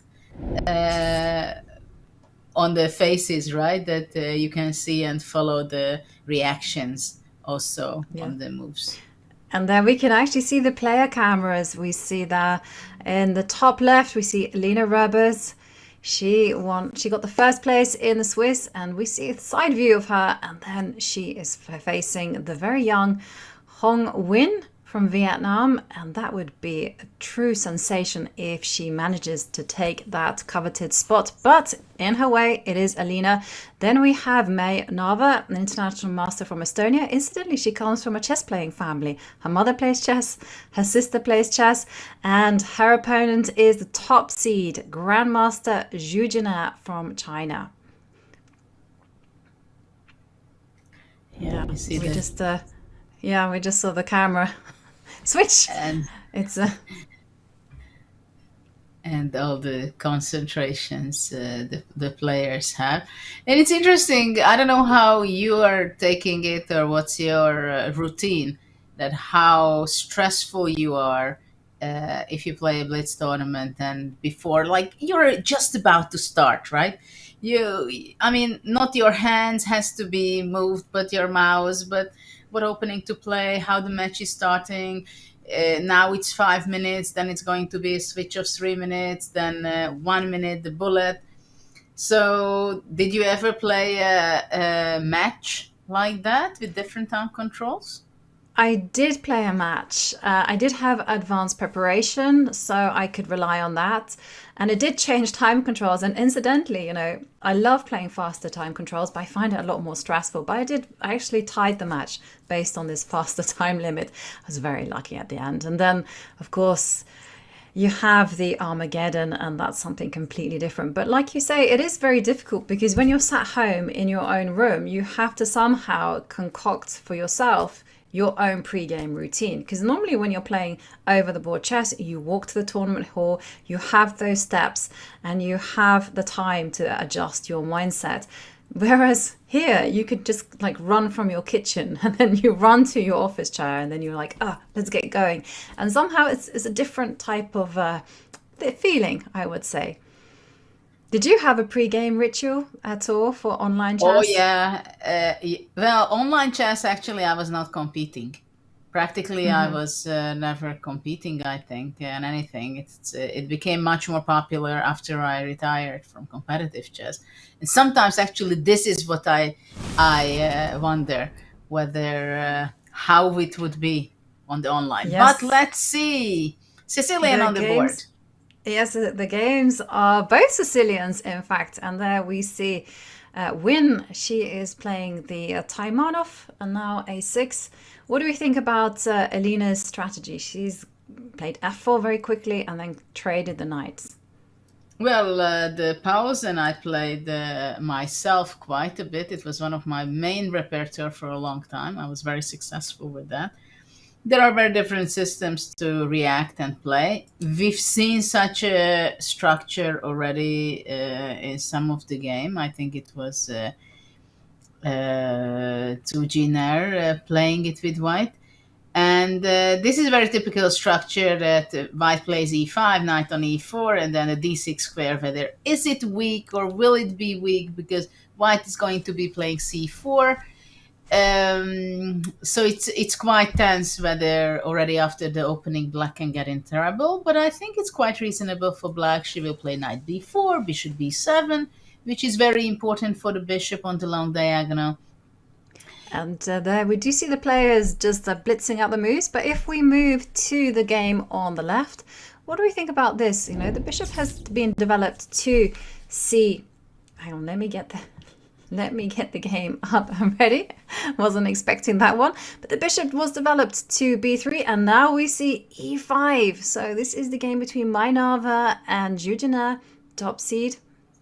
Yeah, e5. I'm not sure it was something deliberately from black side that she allowed e5 for white, because now it can be.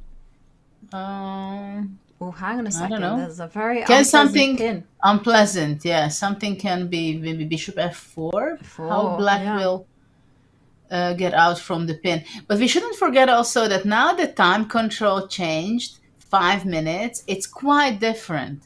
There's 2 minutes extra. It makes it a lot different. So not only us, but I think also the players will feel that, such a slow time control. Well, well, King B1 was a slow move.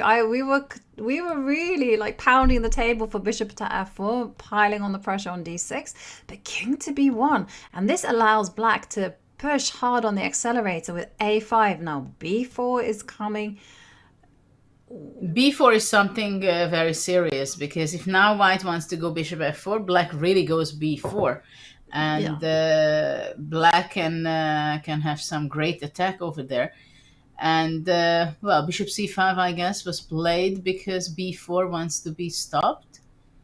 But is it stopping? I mean, let's face it, exactly. We're all taught that when it comes to attacking, open up the lines, even at the cost of pawn. B4. Wow. This is the most annoying usually, when you think you stop your opponent's move, and even then it still appears on the board. Though I have to understand it, that why is it good for Black? A takes B4. Black probably captures back, and after Bishop B4, Queen B8. That's what I would think, that Black wants to reach out to A7, doubling on the A file. Yeah, it's and this is the problem with the King on B1.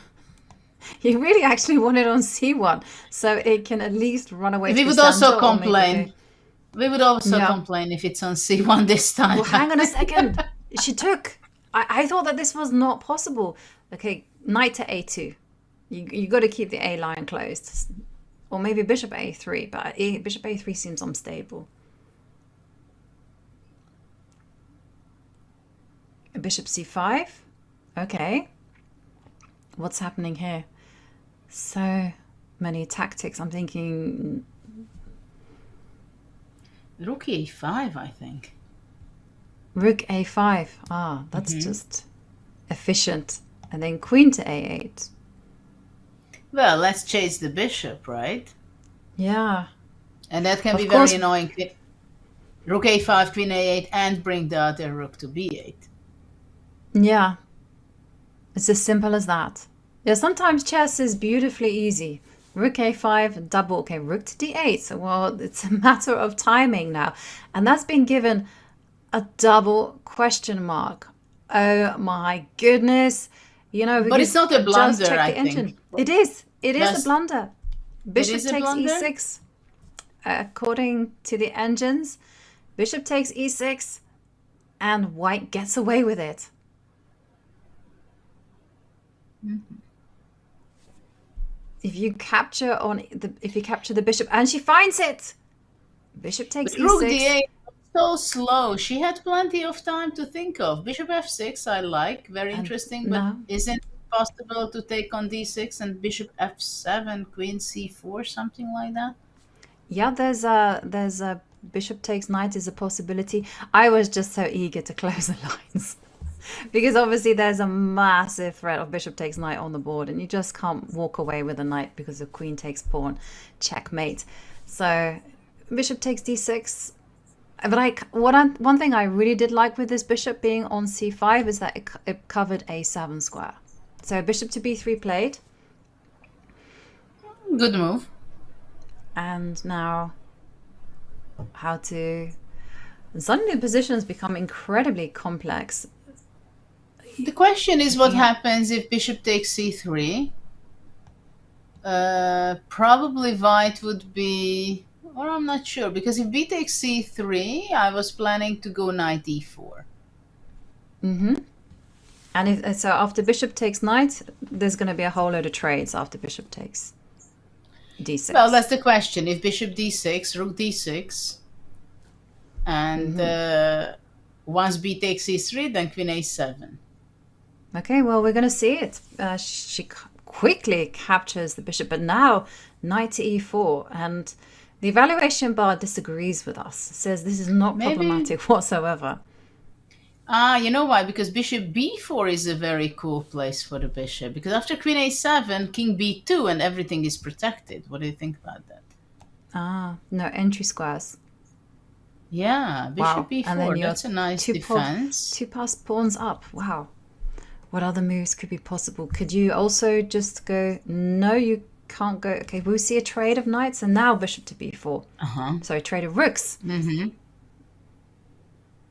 And why not King just B2.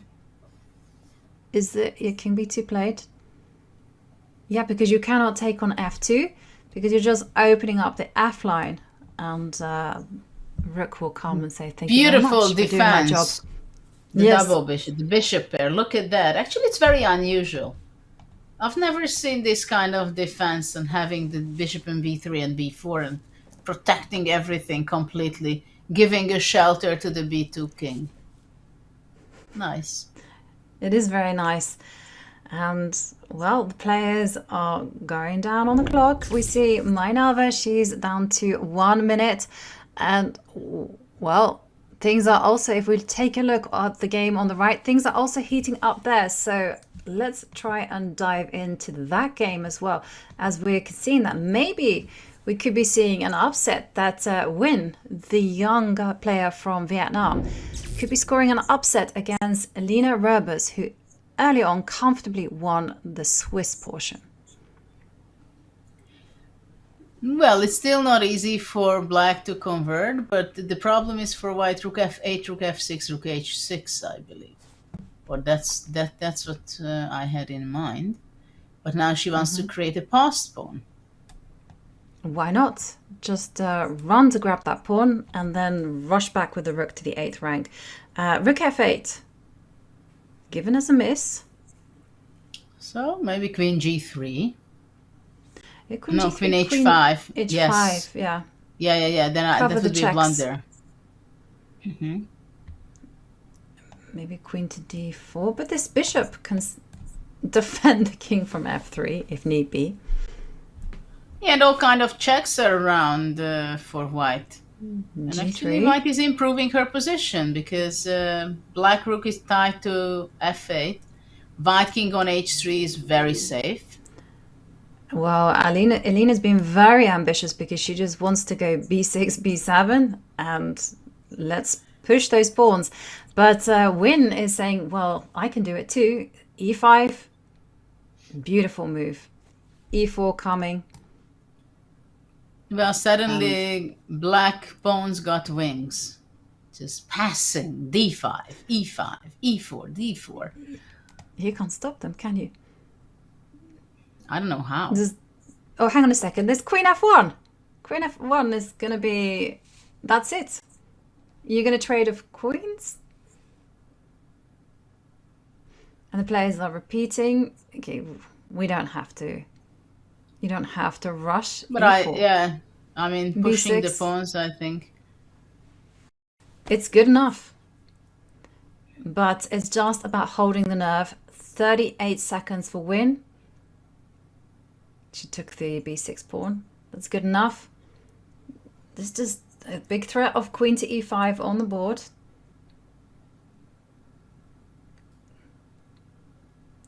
e3.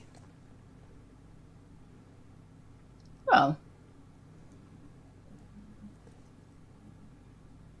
Oh, hang on a second. The queen's coming off. This is not so easy. I don't know why.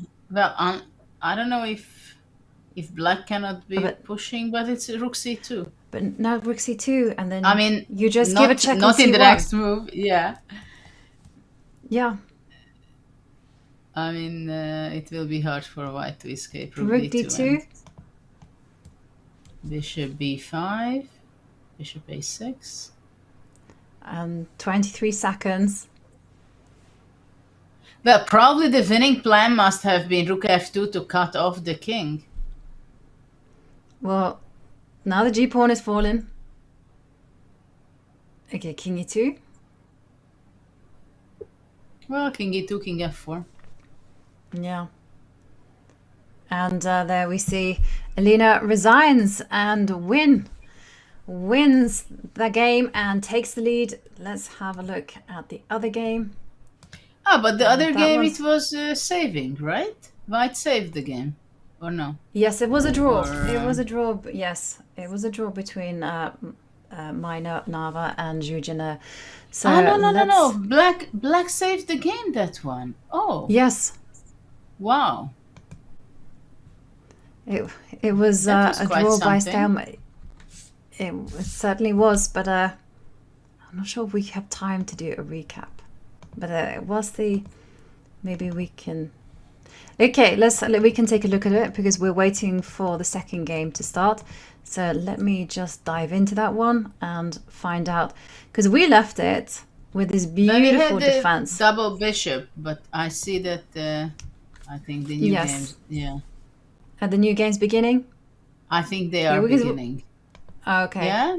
So there was at this point, this was the there critical was a moment. blunder, rook d5. Yes, rook to d5 and allowing bishop to f7 check. Wow. But the second game has started, so let's go and check in on that one and see how the games have begun.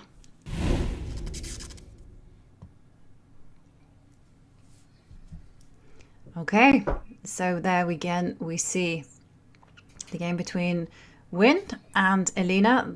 That's on our right side of the screen, and then we have the left side. So Mai seems very confident in her Benoni style play. What do we think about that position? d5 achieved. I don't know if this is theory or not, but if it works, then black is doing great. If you can really play moves like this, d5, and then develop properly. I don't know whether how white should be reacting, but it seems like completely fine. Maybe we dive in to this game because it is a critical point to this opening. Although, hang on a second, I'm going to overrule myself. The other one, I can see the other one is like chaos a mess happening in the game between Win and Elina. Wow. Open Sicilian. Let's dive. We have to dive into the game between Win and Elina. So let's go there and explore what's happening here, because suddenly f5, it's all systems go. And yeah, there's no way that you can capture on f5 and open up those central lines where the king is residing. That would be deadly, but the question is whether what's white's plan after knight e5, because of course the e5 square is essential in these kind of positions for black. And we see a trade. And well, queen d4 is always a question. The b6 square is there, but I don't see the huge awful problem yet for black, to be honest. And nothing of great note. Taking on e6. What's the idea behind this? Maybe it's they're just asking, what are you going to do with your king? Well, so usually you spend... Yeah, this is the thing, that usually you spend some time figuring out what do you taking back, d with a d pawn or with an f pawn, because it has a long because what I'm drawn to is like moves like knight to b6, which I can get away with, I hope. Well, white this knight is on prise. Yeah, white would almost win if the king would be on b1, generally speaking. Or it could be a huge advantage, probably, but it's not there. And of course, bishop e5, queen e5, anyway, does not work most of the time. Okay, queen to d4, centralizing the queen, d4. Looks good. Have to move the knight. No, have to defend, bishop to f6. Yeah, the thing is that if now knight b6, I think knight d3 would be the counter-attack. Queen d3 and queen b6. So I think this is an important saving. But maybe you can go queen d6. Now? Yes, and ask, what castling? Queen d6 seems pretty powerful. And it's on the board. Unpleasant move. Very unpleasant move. And rook a7 is not possible to queen b8, probably. Yeah, attacking both the rook and this bishop on well, c8. Maybe black can try to go knight d7 and try to play bishop b7. But she played bishop b7. Okay. The plan is rook d8. So the first move I'm thinking of is bishop takes knight, because I want to get in a check on d7. What other moves? Well, come that to has to be mind? checked first, I think, because then black is forced to take queen takes e5, queen And d7, then, king f8. And what happens if you take simply on b7, right? Because after queen that is the a1 question. check, you go king d2. Well, she's played bishop takes e5, but Alina throws Wow. in this lovely Wow. intermediate move, rook to d8. Nice game. Well, A lot of different tactics. you still have a mess on your hands though, because after queen c7. Now, hang on After a queen second, I might be losing c7, it. bishop g5 is Bishop. possible. Yep. And suddenly some material loss for white. Just goes to show it's a crazy position. But then bishop g5 is a very serious threat, so you have to But give you up know, you have to give up something. And some interesting mating that also happens to be. Rook d8, I'm sure it came as a cold shower for white. It was not expected. Well, white doesn't have too much time either, under 1.5 minutes. Huge difficult. time advantage for Alina. Okay, Huge. Judith, only one move that saves the game for white, and in fact will give white a small advantage. That's queen c5. Anything else will just fail. You can try. Yeah, Bishop to g5 is so much of a serious threat. yeah, queen c5 has to be calculating, because the first idea it comes to mind for me to go bishop g5 check, and after king b2, rook takes d1. Giving up the queen because bishop c1 and bishop a3 checkmate, right? But Yeah. probably some kind of bishop b5 or something comes after king b2, rook d1, I believe. And win. She finds it. Queen c5, rook takes rook. And now bishop Beautiful b5. idea. And bishop c1 was the big threat. And yeah, the players are just going down the line that you mentioned. But it's a wonderful line. I mean, let's face it, we are watching and witnessing a blitz game where they have a great calculation skill in the last several moves. Yeah. And well, big, massive time imbalance though in that game, with Win just having 38 seconds, whereas Alina has 2 minutes and 48. But bishop to e7, given a question mark. Yes, because queen c7 can show up here, right? Mm-hmm. What happens after queen c7? Queen c7, and there's just no way black is castling, and queen c7 Well, indeed played. queen e5 probably is the only move, isn't it? Or, I don't know, I mean, maybe queen that's very c6. sneaky. Maybe queen c6 is possible. Mm-hmm. So, 17 seconds. Oh my. Oh my. Yeah. Wow.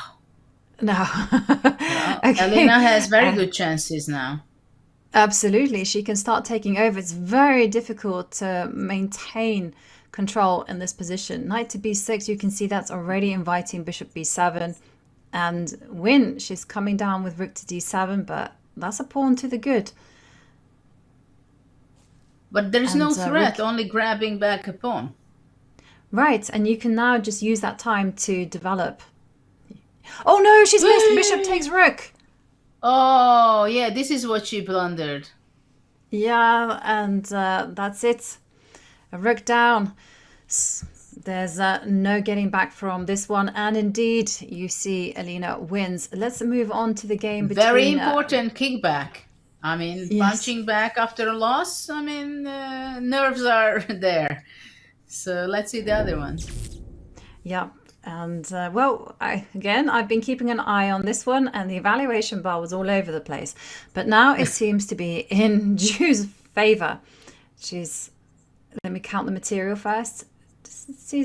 Material is level. Okay, rook takes a7. Well, let's face it, it will be very difficult to... I mean, bishop c7 maybe, and bishop a5 wins on the spot. And it will be very difficult to ruin it with white. Yeah. Yes, and also the under 20 seconds, and with a difficult position to boot. And Zhu, she just has to calmly look at is rook takes f2 a problem for her? Or can she just simply go bishop c7? What is wrong with bishop c7? I mean, do you need to? I mean, you can go king g2 or king g1. I think it's everything is winning practically. Rook e7 wins too. Yeah. And she goes for rook f3. Oh, giving the rook away. Yep. And another rook blunder. And there we see that Zhu takes the lead against Mai Nava. And now this is the end of the 5-minute portion. Time is now going to get slashed to 3 minutes plus 1 second time bonus. The players have to adjust here. They have to reset.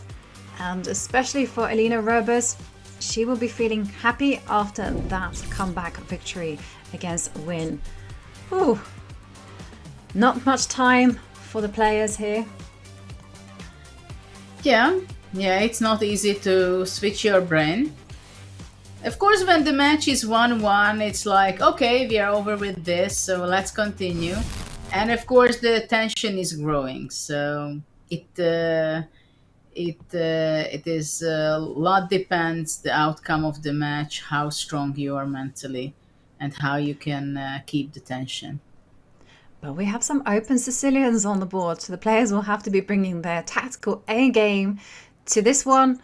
And once again, we see on the left that Mai Nava, she opts for her bishop c4, bishop b3 setup, and she almost H4 won with that. Yeah. That's an unexpected one. And played very quickly, which suggests she's in preparation. I don't know. I mean, what's going on? Well, wow. I think we have look to at that. dive Treble. into this one. Treble for the e4 bishop. Let's explore it further, because there we can see. But what a tricky move, h4. What a tricky move. It's a computer And preparation. Move. It is, for sure. You can see with the clock handling that Mai has more time than when she started with, whereas Zhu, she is down to 2 minutes and 16 seconds, and it's ticking down. And like you said, Judith, what to do with this bishop on e4 that's under fire? You can't defend it with f5 because of e6 problems. If you go d5... The knight is hanging on c6. Yes, as easy as that. Yeah, so what's possible? If knight takes d4, then bishop d4.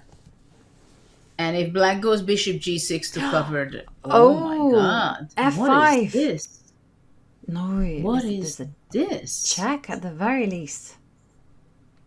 Would a bishop e6, knight takes f5?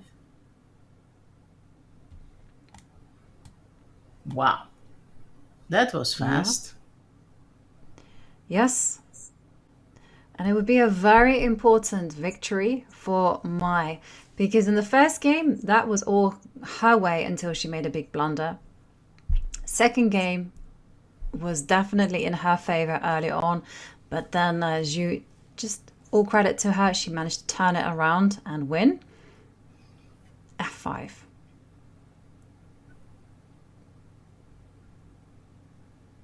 Well, now the question is, what is the best? Because bishop f5 is also possible.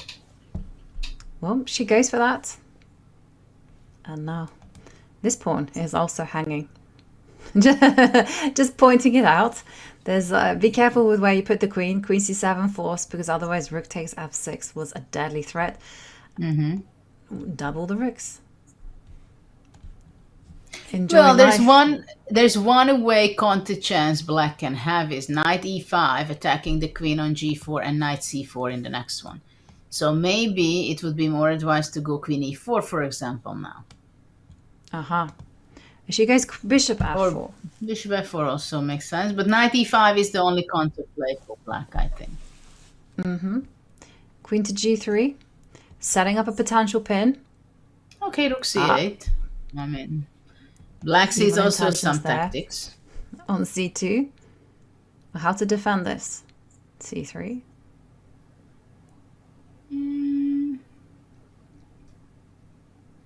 Yeah, the e5 is hanging. Yeah, and if you move it, rook takes bishop.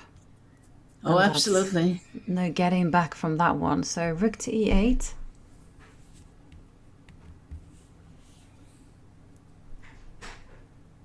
You know, I'm looking at... Rook f6 kind of things. That's what you're looking Yes, at. I'm looking at... Oh, also bishop h6 was also on my radar. With But queen look at that. f7. Look at that. Queen f7, queen a2, all kind of tactical stories.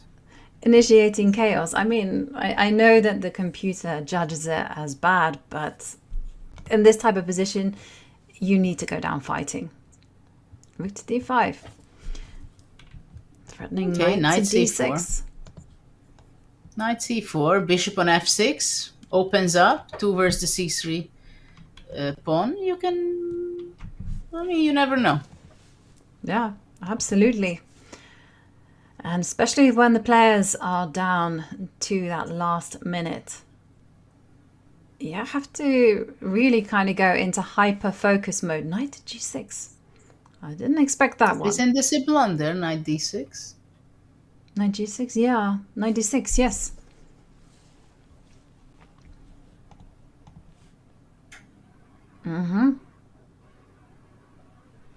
Strange, because it was threatening anyway.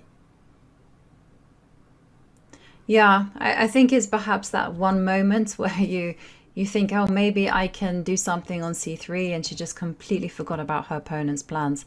But queen f8 played, but just take a rook.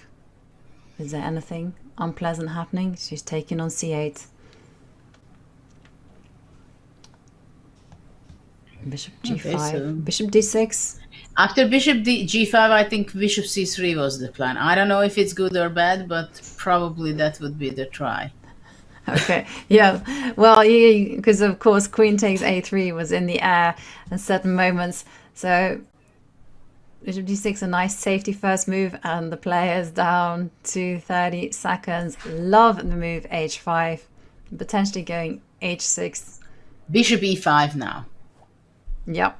Yeah, Perfect. that's the very precise, not giving any counter chances for your opponent, and just And now game over. h6. Crown. The duel in the crown now. Okay, so Lena is fighting for advantage, but maybe her pawn is in trouble Yeah. suddenly on b3, Okay. b5. And actually So- queen a1, trying to get back rank mate on a8 will not help much, because black goes h5 or h6. And there we can see that Mainava did win. So let's again just focus on the game between Alina and Win. And 15 seconds. Well, just gaining time, seconds, few seconds here and there. Up. Oh, And just a draw. but why did she make this and agree to draw? She could play g6 and win a pawn. Yes, that could have happened, but in the end, it was just a draw by repetition. The players there with seconds left on their clock. And that means we're now in the second game of the 3 plus 1 second time bonus. And remember, after this, it comes to bullet. Everything will be decided by some super fast chess. And both matches are equaled out. 1.5, I know. 1.5. We could be seeing Armageddon. And I can see that play has already begun in game 4. There we see that once again the players are entertaining us with some very sharp openings. It is an open Sicilian once again from Win. And what is happening? We've seen a change of direction from Jujina, employing, or maybe just a different approach to Mai's system of g6. Which game catches your eye? Well, my eye is always towards the Sicilian positions, because that's what I was playing for like 3 decades of my life. So that's what I usually look for. But the other one is also getting interesting, but it's more Yes.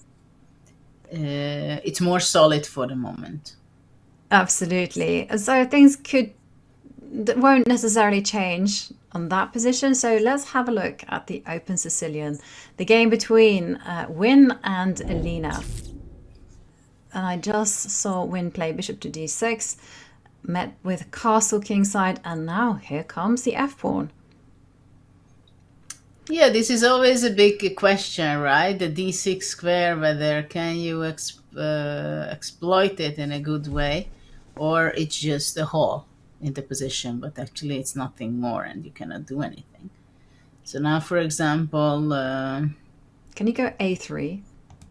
I'm not sure you want to go a3. After a3, I would obviously take already, forcing to take on d6, and maybe after takes b4. Mm-hmm. I mean, for example, with white, I would consider... Well, king b1 is not possible because bishop takes and b4, so that's basically the threat of black to capture on d6 and b4. Mm-hmm. Yeah, there's no space for the knight. Okay, so there is some danger here. Maybe you should give your knight some room then. Maybe go e5. No, but then I allow knight to come to d. Somehow I want, with white, my instinct is to start transferring some pieces towards the center or towards the right side. Your move a3 on the board. Yeah, well, that's a very courageous move because you successfully convinced me that this was not worth doing after b4. But instead, no, actually b4. b8. Yes, because b4 maybe was not possible after all, because a takes b4. And I cannot take with the knight because the e7, my other knight is quickly hanging. So rook b8 makes a lot of sense. An interesting knight a2. It is very rarely a good move, by the way.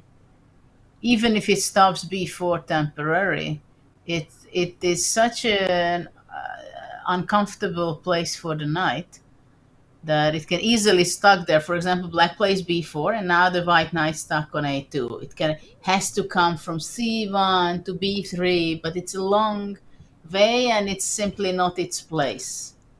Oi, oi, oi. And here I was expecting pawn takes pawn, and then the knight maneuver that you were mentioning. This, on the other hand, wasn't on my radar. Rook takes knight? Yeah, I mean, black has a very comfortable position here. Knight g6, yeah, I mean, look at the knight on a2, right? That's the problem. Yeah, it's such a bad piece. Though, but white does b5, have some compensation. Yeah, bishop e5. on b5 stands very well. I love e5 because now it's beautiful bishop move. e4. And no, she took. Okay. Just look at the knight on a2. Until the moment the knight is in a2, black is better. If white knight jumps to b3 and grabs the a5, then things can go differently. Yeah. But it is on a2. She and rook c8 is coming. And rook f6. Why is this? Bishop c4. I was expecting rook c8 at some point, but okay. Yeah, but the bishop was hanging on. Wait one f5. second, Judith. You were criticizing the knight on a2. It's been resurrected. Look at this. Knight takes b4. Well, if it comes there, white has a huge advantage. And how are you going to stop it? Well, the problem for white that maybe black will be able to do that. You can go rook to b5. And unfortunately, you're going to have to take some time out to win this pawn. These pieces look very nice, but they're in the way. Suddenly, nobody can stop the knight from a2 to jump to b4 in the next move. And just like that, it became the player of the match. g5. Getting rolling. But okay. I guess Elina just has to just grit her teeth and try to control the advance of these pawns, but oh no! Oops! Rook to e1. No, but this is nice defense from knights Knight c4, king c1. Yeah, no but knight b3, e2. c4 is coming. Bishop b3 Yeah, game and now over. bishop b3. Oh, one piece drops. But it's interesting that Elina, you didn't see a single reaction on her face when she blundered the piece with f5 and bishop b3. Yeah. Well, I guess that's the way to be when you're playing chess. Just go into Zen mode and accept whatever is coming your way. But these pawns are definitely coming towards Elina's back rank, and there you can see. Well, this is kind of game over, right? It's Yeah. no way back here. But the other game is Tujiner Wow. is in trouble. She is in trouble both on big board and trouble. on the clock. And she's also lost on time with this bishop on h2 resident. Well, it's not good news for white. And there, wow, going back to the game between Elina, that's still very much in play, but it's not going to be for much longer. Or is this going to be commentator's curse? Because the players, no, there it comes. c6 was indeed the nail in that coffin. And that means that we are now moving on to a bullet. 1 minute plus 1 second per move. It's all going to be about the mouse, about the reflexes, about smart free moves, and also keeping your nerve, especially when the clock starts ticking down. Let's... Who do you think is the favorite at this particular time control? Whew. I mean, I don't know. I'm not playing and I'm not following bullet chess generally, so I don't know. I think it very much depends on who is using the mouse most frequently, and yeah,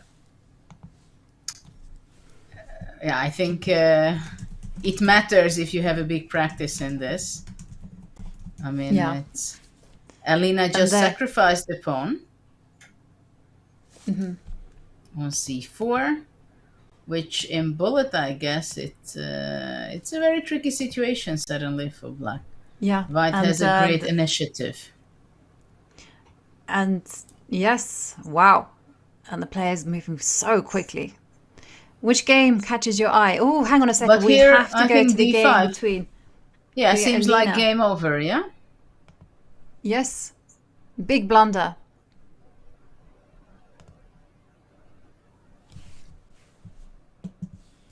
Wow, look at that. A queen. Yeah. Well, mixing it up still. Wow. D takes e6. Any chance to save it? Wow. No, because you can't take. Well, just grab the knight. e7. Queen b3. Yeah. Yeah. Okay, And, nice equalization of the match. Though it's not over yet. Knight e7, blockading the pawn on e6. But there we can see, yes, in full view that things are not good for black. c7 is hanging Bishop in g4. the next move. Okay, takes on c. I think we can switch to the other one because there is a great attack, and well, some mating attack will happen there too. Some smashing on e6 or something like that. I think nobody will stop Narva from doing that. No. And 17 seconds. Okay. h7, king h8. Okay, so no knight e6. Oh, but black is getting away. Will they? Or not. This position is so sharp that I'm not really sure what's happening. So d5, bishop takes d5. Okay, look now at that move d5. Look at that move d5. Genius move. But wait 1 second. Rook g6. Rook 7 d5. seconds. What about rook d5, no, rook g8, king h7? She could go rook d5. Ah, yes, she could have taken no? that pawn. Yes. But instead, she forgot about the f6 pawn, and that was an important pawn for the king's defense. Okay, and now Wow. we see it is just an exchange, 4 seconds. And actually, Narva is winning the match in case that she's winning this game. Yes, it's Reaching the first to 3.5. 3.5 points. Knight g6 mate. Only the queen. Yeah. Wow, what an opportunity missed by Zuginer. Yeah, and there we can see Oh. shake of the head from Juginer. But this means that Minerva moves on to the final. She reaches 3.5 points. Who will be her rival there? Who will be her competitor? We will find out. Maybe we move to the game. We go back to the remaining game between Elina Rebers and Nguyen, and is just in time for a draw. Okay, so there is a lead. Now Elena has to win, a must-win situation. This She can was a equalize. miraculous save from Unbelievable. Unbelievable that she Absolutely. saved that game. And And then you can psychologically, see- it's a big disadvantage to play the last game. But of course, in a bullet game, anything can happen. But maybe we can say that this was the most painful game so far of today. Yeah, absolutely. Because it looked like Elina, she tricked her opponent. She was winning material, and at the end, After the wasn't opening. quite enough. Yeah, it was all about the clock. Wow, and that means one game left, and that is between Win and Elina, and Elina must win if she wants to take it. Well, she chose the strange, unexpected opening from her. She did not play this until this point. It started out with the Alekhine defense, I believe. Very passive situation for black, but of course it's a bullet and a special psychological situation. She's in a must-win situation, so she wanted to surprise her opponent. Yes. The thing is, though, yeah, I was thinking that white would be playing bishop b5 at some point. But knight to f6, black is slowly unraveling. Queen takes pawn on the agenda. Well, bishop to f3 is a beautiful pin, forcing rook to c8. Yeah. Well, of course, if black would take back the d6 pawn, then black has a beautiful position. What's going on here? Well, queen d6. And now queen to b8. No, black has a great Queen A4. game if she can do that. And she's She got can do it. that. But 44 seconds left on the clock. Knight to d5. Oh, but this allows knight to d... Knight d7. d7. Oh, bishop d5 and knight D5. d7 are immediately. Oh, Yes. what a miss. What a miss. Yeah. Oh. Ah, Well, but psychologically it was over. The one Elena missed in the previous game, that completely winning position out of the opening, that you cannot recover in 30 seconds break. well, maybe, but don't write anyone off Okay. because this is 1 minute chess. And we see that Win has just 18 seconds left on the clock. And Elina is the one with the potential initiative against the white king. She just has Okay. to hold her nerve. Okay, she's Bishop fighting. c3. H5, H4, good. It- I mean, she fought very well, looking for chances. Absolutely. Bishop d5, blockading Great the pawn. Nice stuff. blockade. Yeah, and Win. Okay. 13 She regroups the seconds. bishop to d6, king g7, hg, rook h8 wins, right? Yeah. King g7, rook h8, and that's a tried and tested formula of checkmate down the h line. What is happening, Judith? But you know, it is going to happen because look at Okay. that. f5. Queen f6, big deal. Yeah. I like your calmness. But whatever you do, do not capture on f5. No, she did No. capture on f5. Oh, actually, I was thinking she's cool Queen because- g6. Yeah. Look at that, those bishops on d5 and d6. And Look at that. beautiful. And we are going to be witnessing an Armageddon in this match. Look at that. Rook h5, rook h2, done. Yep, that's it. Wow. What a comeback from Elina. Wow. There you see. A checkmate on the board from Elina. Elina so close to being eliminated, but with that win, she levels the match, and now we have Armageddon. And do you know what happens when we have Armageddon? Well, there is a bidding process going on.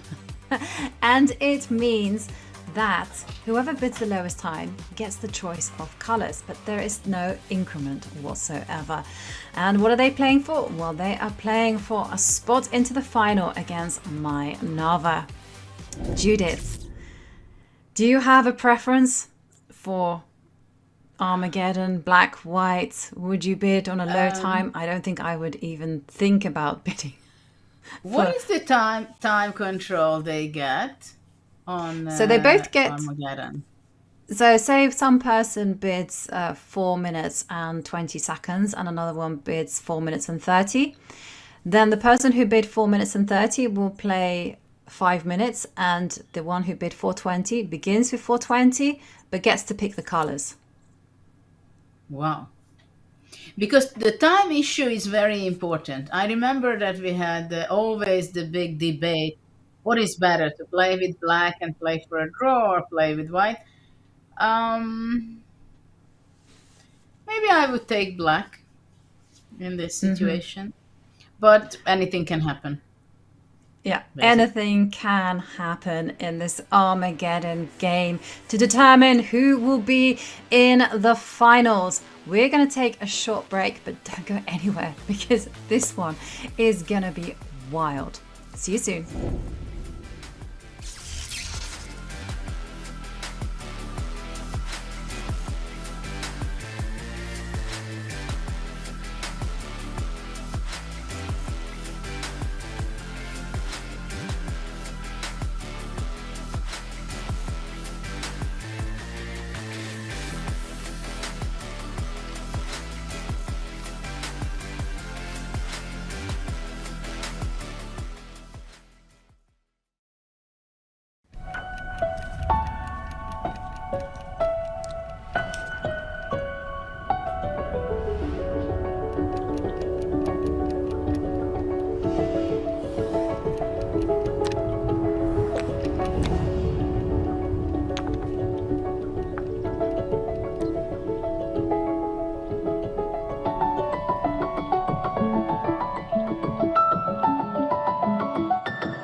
How fast are the fastest chess players in the world? Bullet chess is a wildly popular format, with hundreds of thousands of games played daily on Chess.com. Players have a total of just 1 minute to play all of their moves. Hikaru Nakamura has the highest bullet chess rating ever achieved on the platform and is a 4-time bullet chess champion. On average, he spends just 0.8 of a second on a move, one of the fastest cadences in the world, all while playing better quality moves than most of us can with hours on the clock. Despite his fast speed, Hikaru rarely pre-moves, doing so only 15% of the time overall, and 36% of the time when under 20 seconds. Daniel Naroditsky has more bullet games than any other titled player on Chess.com, a mind-boggling 141,000 games. He takes just 1/100th of a second more than Hikaru overall, but when in a time scramble, he's pre-moving almost 10% more. While bullet chess is fast, hyperbullet is even faster. Players just have 30 seconds total for the game. Andrew Tang, generally considered the fastest mouse in chess, just won Chess.com's first ever Hyperbullet Championship. He's actually slightly slower overall than other top players, with an average move time of 0.9 of a second. But in a time scramble, his anticipation is unreal, as he pre-moves more than half of his moves. If you want to be a bullet chess legend, you are going to have to be a master of split-second decisions. Good moves are great, but what matters is often how fast you can get them on the board.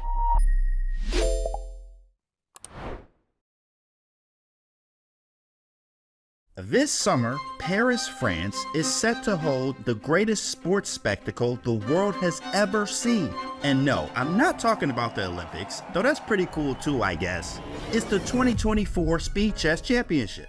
In the 2024 Speed Chess Championship, 16 of the world's greatest speed chess superstars take up the gauntlet. Only 4 will make it to Paris. For the first time ever, few are invited into the battleground. Book your ticket now for arena-side viewing, live commentary, immersive pop-up booths, and more. Level up your ticket to gold, platinum, or diamond to unlock special event gift boxes, a VIP lounge, and player meet and greets. Hurry before the clock runs out.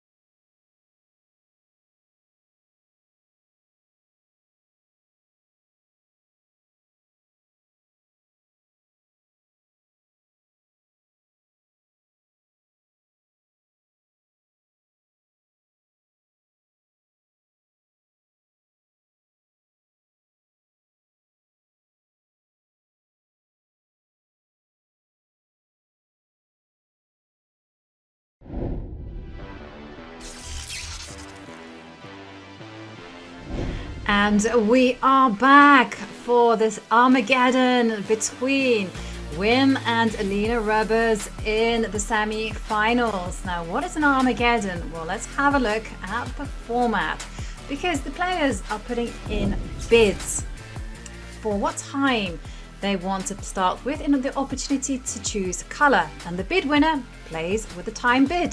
The opponent starts with 5 minutes. And there is no bonus time per move. And we have it here that Alina Roberts bid 3 minutes and 56 seconds. And Win, she bid 4 minutes. That means that Alina is the one to choose the colors. She's chosen the white pieces. So Win will have 5 minutes on the clock. Alina will play with the white pieces and 3 minutes and 56 seconds. Judith, that was a risky strategy, in my opinion. Did you think 356 was a good bid? I don't know. We'll see how much the time will be enough to win the game. Yeah. Right? Were you surprised she chose white? Because white, okay, you have to win because black gets draw odds. Well, as before I said, I would rather choose black because it's kind of easier. At the same time, of course, as we've seen the games, whether it's bullet or blitz, things are gone like roller coaster, up and down, blunders going back and forth. So I think it depends mostly if you're completely focused and the person who will blunder less. Yes.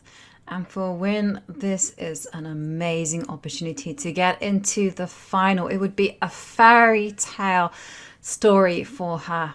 2077 FIDE rating, and she's at her peak Chess.com rating, having had a spectacular day of chess so far. She goes for the Dutch, something that she's employed before, and there you see Bishop B2. Now Alina has to play so quickly here. She's got to win, and she's got to make sure she doesn't lose on time, because there is no time bonus, something that the players have perhaps grown accustomed to. Well, that is very tricky, that there is no time bonus, because psychologically it happened a lot, I've seen. And it was changed to that some games we have bonus, some we don't. Even the top players, they lost on time quite a few times in rapid or blitz, when suddenly from one game to another there is a switch of taking away the bonus time, because you might very easily forget about it, and by the time you're realizing it, you have like 5 seconds left and you realize that there is no bonus, so panic time and you just lose the game.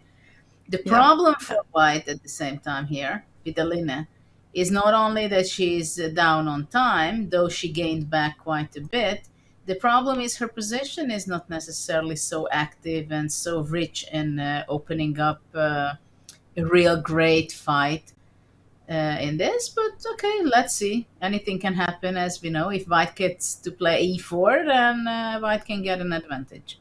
let's say, Well, next move. well, speaking of that, e4 indeed played on the board, and there's a target on d4 for win. But Yeah, maybe there is a Elina pin. does have... Yes, the pin is very, very unpleasant. How to solve that one? Maybe move the queen, target the knight. I wanted to go queen e2, but then I realized knight takes pawn is going to be unfortunate. Actually, how do you resolve the pin? And this is a question that is costing Elina some time on the clock. Queen to d2. But now there's going to be no problems after knight takes d4 indeed played.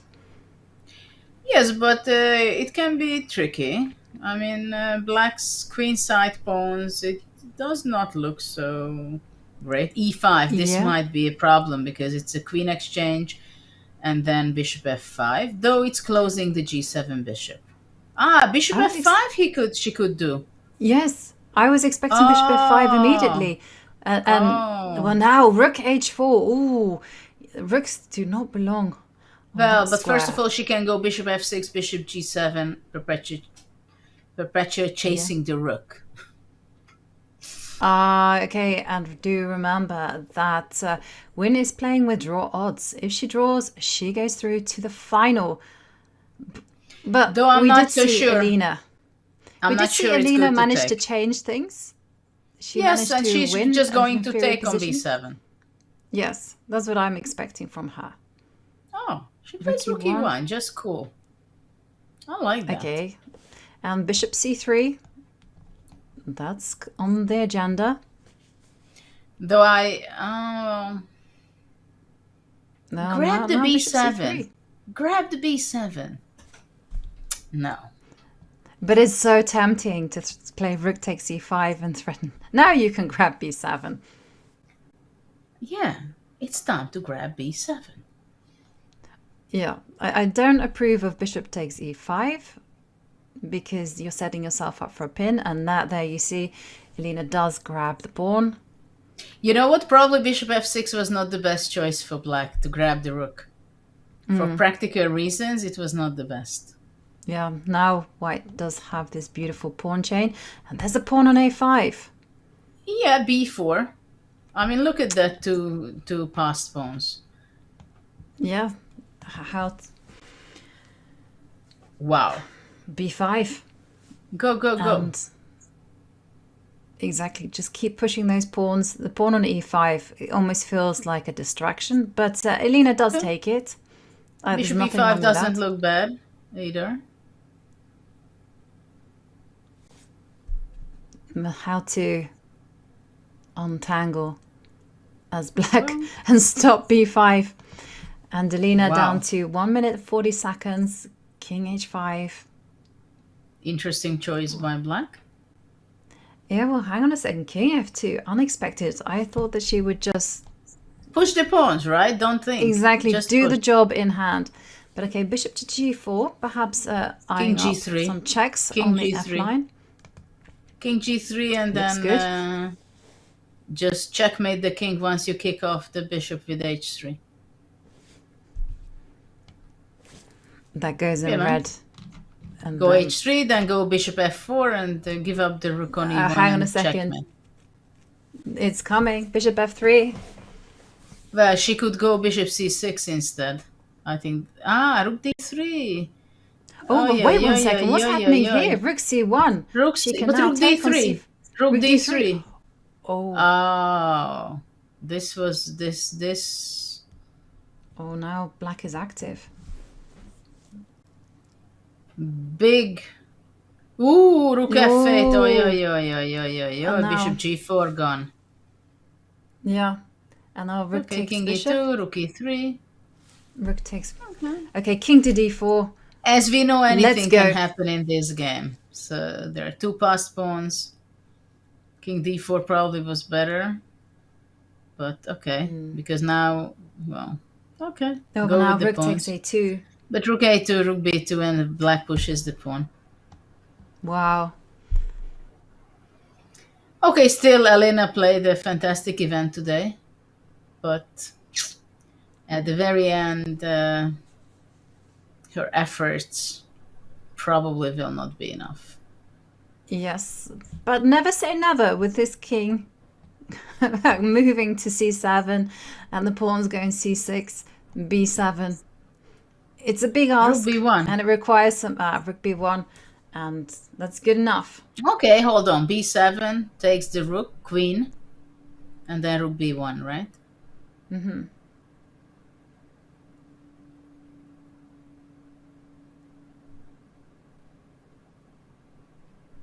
So black is hesitating. There is no other move, though. Yeah, right. And when it queens, there's no check. And a draw is good enough for win to make it to the finals. But there is no draw either.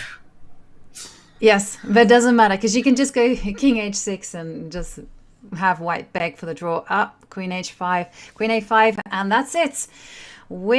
She wins the Armageddon game and she makes it to the final. What an event it's been so far for the 18-year-old. And for Alina, she came so close and yet still was so far away. Still, 2 more chances to qualify as we have play-ins tomorrow and on Friday. Yeah.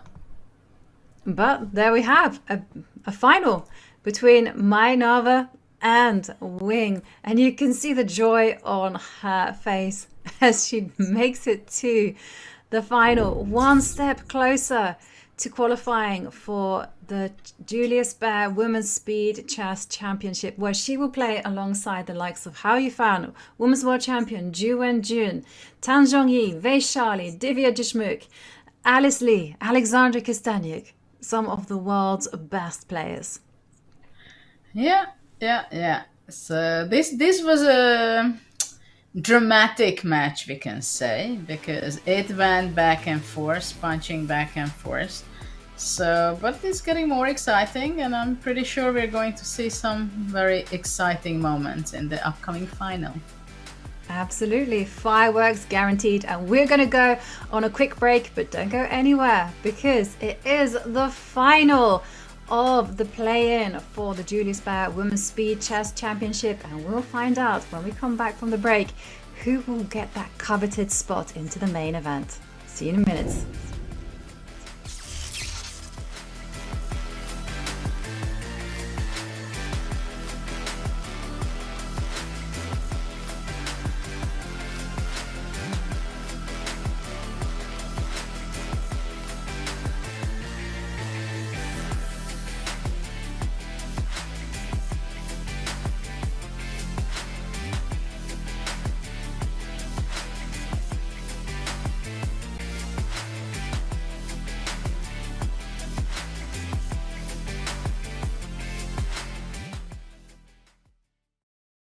Welcome, everyone. We are here with Judith Polgar, the legendary chess player, one of the greatest chess players of all time.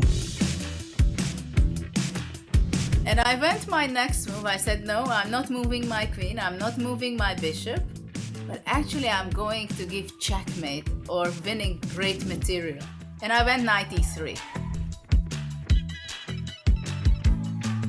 It works only that way. If you're an attacker, you sacrifice something, go all the way until the end. Don't chicken out in the meantime at some point, because many times there is a point there is no way back. It's only forward. How is it to play with Kasparov? When you saw him personally, he really had this incredible energy. Judith, thank you so much for being with us, and I hope you're ready to dive into the past with us. Oh, absolutely. I'm very happy to share with you some of my most memorable games.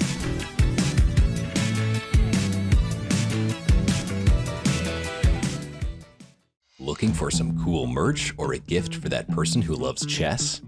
We've got you covered in our all-new merch store, literally from head to toe.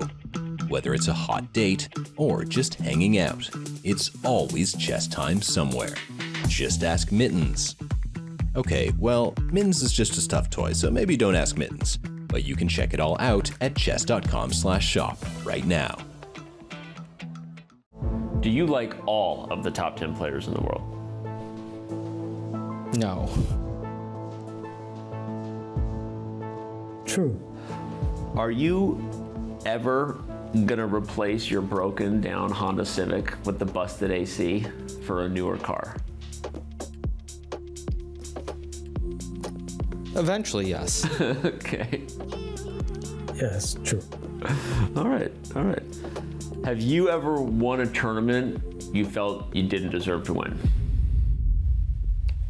Yes. I would say that is a lie. Okay.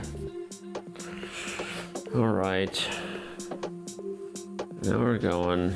I guess I'm gonna take. Oh no, that's is it touch move? Smoother work somewhere else. What is that? Okay. I actually thought your queen was on D1 for a second. No excuses, just results. Okay. Okay. I've jumped around a lot. Have you ever pulled the "You don't know who I am" card? Yes. Yes, he did. Okay.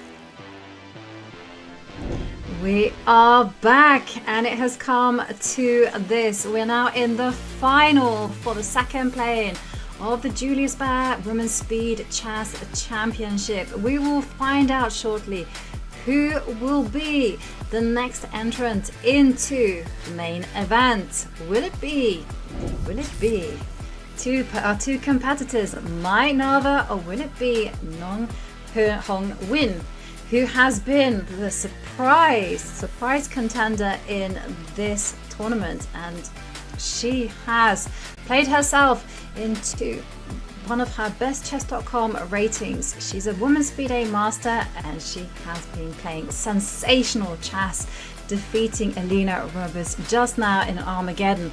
But we are now back to business as we're seeing the games kick off. Mainava has the white pieces, Win is black, and it's a Sicilian. It's fighting chess. Again, course. we have the same position on the board. And, well, the players has to set their mind back that it's not a bullet, it's not an Armageddon, but actually, again, it's slow chess. 5 minutes and 1 second.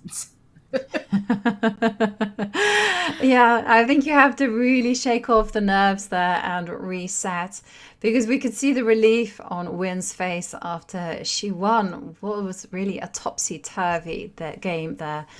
But she's got the black pieces, Queen C6, and she has a formidable competitor in front of her, Mai Nava. Now, Mai likes to play in the most uncompromising way. She plays aggressive chess, open Sicilians, the most aggressive lines. And here I'm fully expecting her to do some very ambitious things. And sure enough, the H pawn finds itself on H5. Well, you know, it's very interesting that these kind of ideas, like in this position in the Pausen, to play H4 and H5 at this stage of the game, it really came to fashion since AlphaZero, where the computer just started to play these kind of moves. And of course, the engines, they do suggest moves like this. And because theory is so deep and is so rich, people are always coming up with unexpected moves. It's not that it's the best move. It's just going out of the preparation and go out of books, right? So these kind of ideas these days, I'm quite surprised at. And it's whether you see players of a lower level or a very high level, you see these very typical patterns and idea recurringly coming back and forth, whether it's rapid or classical game as well. And now we see that actually it's kind of interesting. But 10 years ago when I retired, it was not a move, kind of a move that we would take it seriously at the time. Yes. And talking about your retirement, it's exactly 10 years since you last played your professional game of chess. It was on Oh yeah, Olympiad. actually it's 10 years and few days because actually I did not play the last few rounds of the Olympiad. And it was publicly published, I think it was 10th of August, but actually the tournament, the Tromsø Olympiad, finished on today. And I was very fortunate because I had a fantastic team and we won the silver medal. So that was a fantastic retirement for me, that to finish that way, because that was very beautiful event. Yeah, I imagine it's something to be up there on the Olympic stage. Okay, but in the meantime, we do see the queens have left the board, and black with rook c8 was threatening rook takes c2. So we see c3 being played. Black is doing very fine here. Yeah, that's the feeling for me as well. You know, these pawns, well, they have some similarity, especially this pawn on h5 with the Caro-Kann. And I do remember that I was advocating these h5 pawn is very good in bishop endgames because you can go f4, g4, g5, but we're not in a bishop endgame just yet. And I think we will not be in a bishop endgame because now black will play bishop c5, I believe, or at least that's the most natural in these kind of positions. And after exchanging on c5, she's not playing that, but eventually she will. Maybe she doesn't want to give the d6 square for the rook for the moment, but generally the plan is many times just to play bishop c5, exchanging, then to go king e7, bring the other rook. But she has other plans, which I'm not sure I'm so happy with. d6. A very interesting move because this move rook h4 does have the idea of going a4. Yes. And actually it's interesting that after you play h4, h5, it's not only about gaining space, but also to open up the road to the rook to h4, and then suddenly horizontally it can be powerful, right? Here on the fourth rank.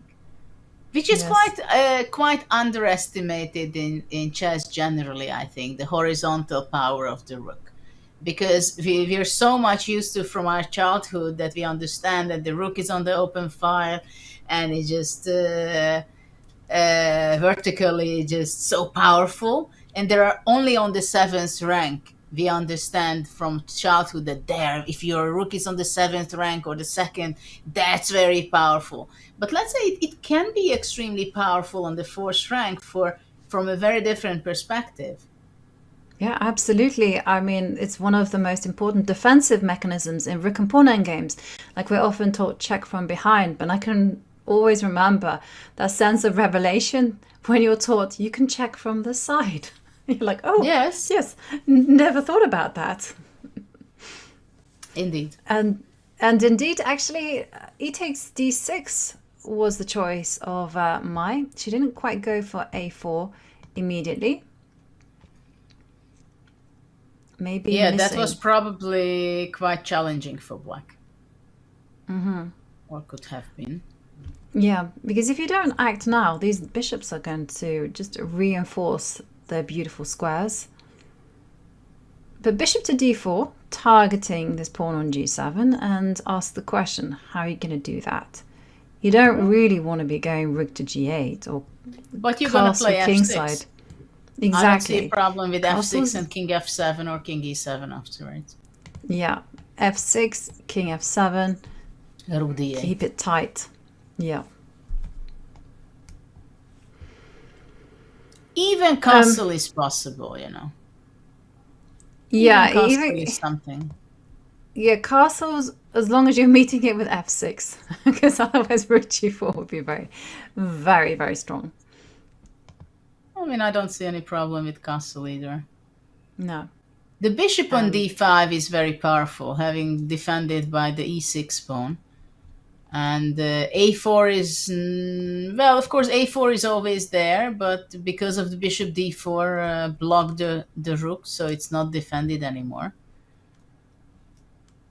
Yeah, and castle's played. Rook g4. you don't want to be meeting this move with e5 because bishop takes e5. Well, sometimes there is a funny option to play g5, extremely rarely, and h takes g6, f5. But I think here it would be too much.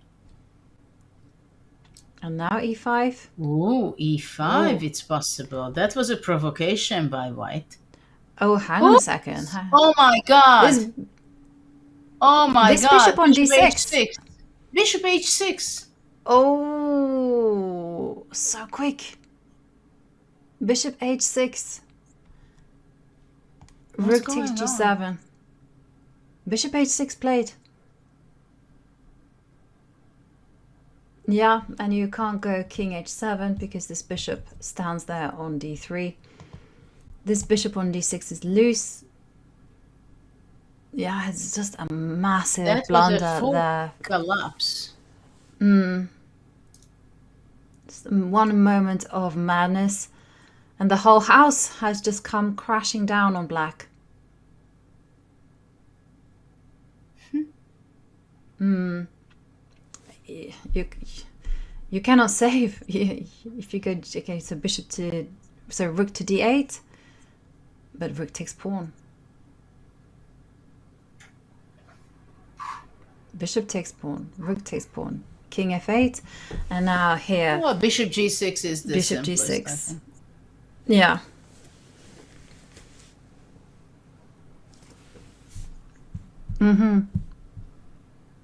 Well, that was shocking. Rook h7 instead. Well, now bishop g6. Yes. Bishop f5 is also very painful.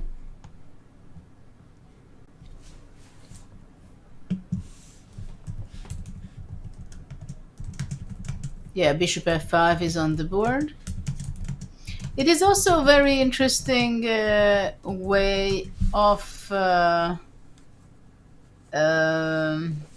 to win a winning position. This is something I talk quite a bit when I teach. That to have good technique when you're winning, it's very important to save energy, time, and nerves. Yes. Well, one thing is don't let go of the h5 pawn. Unless it wins you a piece. She won, she did it well because simplification on d6 and h6, h7 wins the bishop. Game over. Yes. But, and also, Judith, well, we did say that Won Win has been the surprise of this tournament so far. But look at this. Minglei talks about that Win is should be one to watch because he is her teacher. Did you know that? Minglei is one of the best blitz players in the world, very strong Vietnamese grandmaster and teacher of and coach of Hong Nguyen. Okay. Good to know. Look It after is very her. good to know. And there you can see b4 being played, but in the end, two bishops against one bishop. One pawn against two. The maths just don't work out here. Well, there is not chance left here. Okay, so 1-0. Yes, but one more game remaining in the 5+1 time control. And, well, Win can take comfort from the fact that she had a very nice opening. It was just one move collapse from her. Okay, still a lot to be seen in the next several games. One game is nothing, but it was a very upsetting blunder by her. But it's not the end of the world. Still, No, 5 games remaining. She just has to secure that comeback victory, if possible, in this next game. She will have the white pieces. She's been in tremendous shape throughout.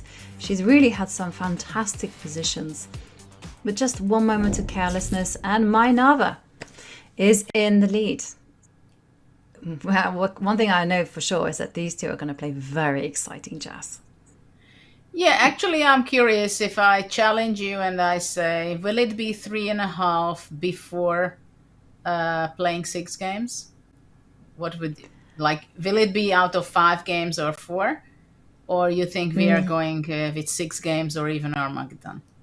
I think we're going to go 6 games. I think it will be 5. You think it will be 5?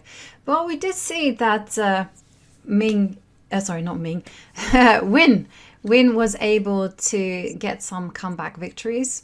We've also seen that she plays fantastic chess, and the style of these two players is just so uncompromising that I do think anything can happen, especially when the time gets slashed to 3 minutes plus 1 second. That's very, very quick. Extremely quick. I mean, I think if we get to the bullet part, that's already really about mouse game. But of course, they played up to now already more than 20 games. Not more, more than 15 games, right? So they have a lot of things on their head already, ups and downs, blunders, luck, good moves, great moves, whatever. So with very little break, almost no break practically. So they're sitting there for many hours. And it's very difficult to get over, for example, on this blunder, what was done by Black, because it was such an unnecessary blunder. And this hurts. This hurts. It definitely does hurt when you lose to yourself as opposed to your opponent playing an exceptional game. But this does mean that there is room for improvement. And there is as long as you do blunder check. But you know, sometimes someone just wipes you off the board and you didn't have a chance, and you kind of feel, why did I even show up? This wasn't one of those games, is what I'm saying. This was just simply... Go ahead, sorry. Yeah, no, I was just going to say this was a lot more closely contested. So she will say, okay, I messed up, but lesson for the second game is blunder check. Just do a quick scan of what my opponent wants to do, and we're good to go. Yeah. Well, what I'm looking for very much to see a game where one of them is really winning because they made some few great moves, not because of the other one blunders, you know. So let's hope that this game will be a fight where really some good moves and no blunders will happen.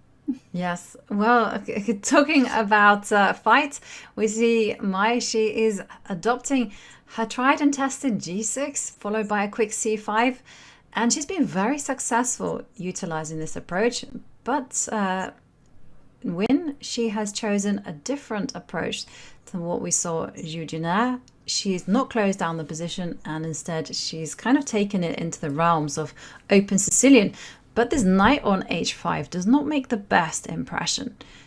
G4. Well, right now, immediately G4 is threatening to trap the knight. So Black has to do something, either to play F5, which actually she did. Very unusual position after a few moves of the start of the game. H3. White insisting to play G4 and trap the knight. But now I'm not sure. I mean, Black can castle. So after G4, Black can take a knight F4. And this is what we have, but I'm not sure it's so good for Black. Queen D2. Yeah, Queen D2. White is insistent. How do you like them apples? Like G4 is coming your way. Or to play G4 immediately. Takes, knight F4, Queen D2, and White has a huge advantage problem. Yeah. Oh, maybe Bishop E3 or check on... Oh, there are a lot of options. Maybe there's also... A lot of scary options. Yes, there's also Bishop C4 check. Also Knight D5, you know? No. Oh, no, Knight D5, Rook E4. Well, she's gone for Queen to D2. Looks very scary for Black. I like that This game will be not long.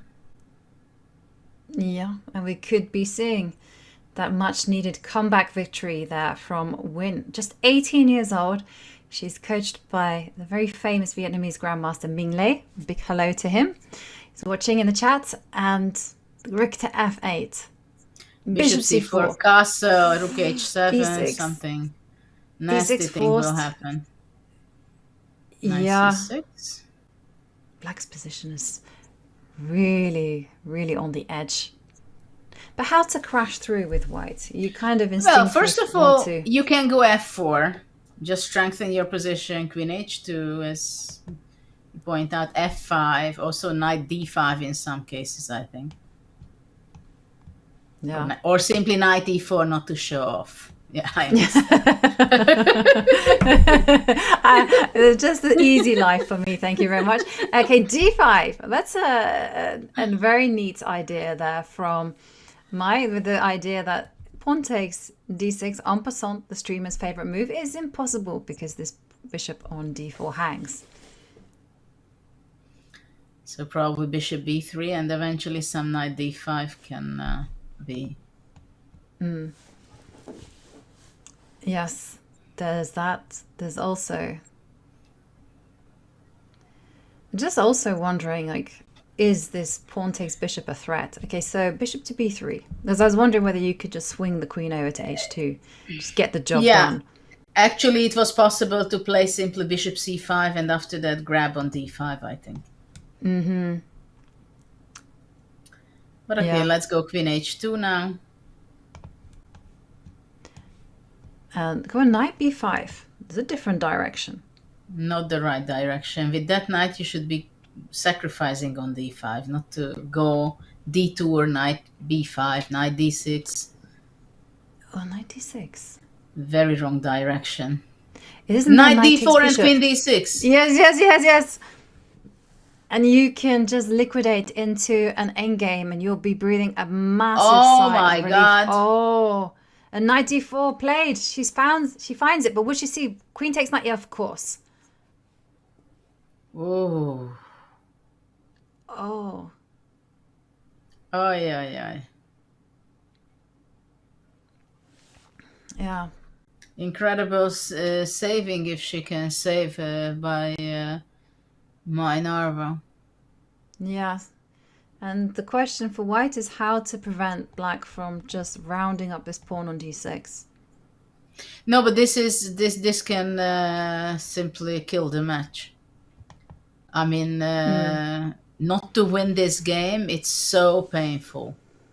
It is psychologically, it's very painful. I mean, that you miss the point itself, that's one thing, but the psychological element is really annoying. Yeah. And when you combine that with the fact that she just made a terrible one-move blunder in the previous game, this is the type of thing can just really set you on tilt. Rook takes f4. Yeah, because the problem is that you're losing your confidence. And when you're losing your confidence about yourself and you start to afraid of your own mistakes, and you're not afraid of your opponent, but you're afraid of yourself, this is a huge problem of a player. And this is the biggest problem. Not the opponent, it's ourselves. Exactly. Now, I was reading that's exactly what you need to do when you're losing or got a lost position, but it's still very much playable. What you need to do is just keep the game alive, keep giving your opponent choices so that they doubt themselves. And I thought that was a good strategy. And here, rook to e7, lining up rook to d7. It's not so dangerous though.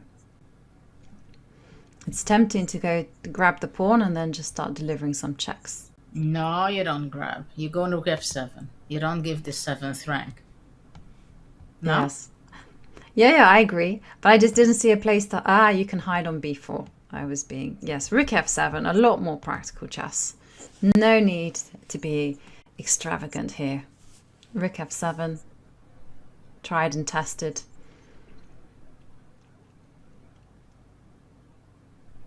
Well, it can be more dangerous to play it for white than for black, because on the king's side there can be easily a pass pawn, no matter how white is reacting. Even if you play g5, black will go king g7, h6, and the white king cannot be front of the g pawn, right? So that's... I mean, it's not... White can save it, but it's only black who plays for a win. That's the thing. Which plays h5. White, yeah, I'm not a fan. I wanted h6. Yeah. I would also rather play h6 because my king is stuck there. So after h5, even black can lose if she's not paying attention. After h6, it's not the case. And in these decisions, you don't make such a risky things. Of course, we are going to end up in very similar thing because rook h4, rook f5, actually. So maybe I was... Well, rook f3. Ah, actually, rook f3 and rook g3. Not bad at all. But maybe black lost some tempies, don't you think so? Yeah, that's what I'm a little bit concerned about, that the king will come up the But board, now but b4, look at that. The a2 can be taken if black is not paying attention. Hang on a second, you've got rook takes a2, and after rook takes h3, you can come back. Go for rook this pawn. g2. But then Yeah, rook but will then come. rook d3. Yeah, rook to d3 will come, and these pawns are still vulnerable. So rook h2. Ah. But it's very And rook interesting b2. now. But now rook b2.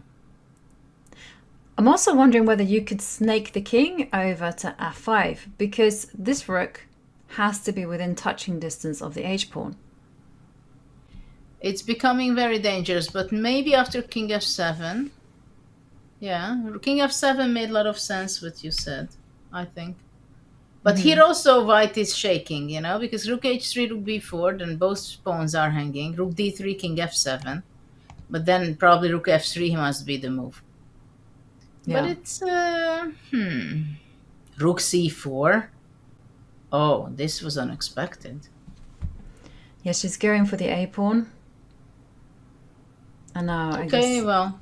Well, okay, yeah. Okay, this one's just... Hang on, yes. Well, yeah, not Yeah, you much can't get a then. scenario where this black king is magically over on the queen side, assisting its a-pawn. You can just go king g3, yeah, rook a7, nice, cut the king off. Well, just keep your rook on a6, attacking the g6, and then it's just a dead draw, right? Ah, white missed this, that rook f4, rook f5, but still nothing. Rook Yeah, f5, now king king to g4. And then rook is on a6, and Yeah. just nothing to be done for black. Rook b7. Also good. Yes. Okay, black is going to be... I mean, it's tricky because you don't necessarily want to allow the rook to be on the side. So black can go rook c5, then push a4.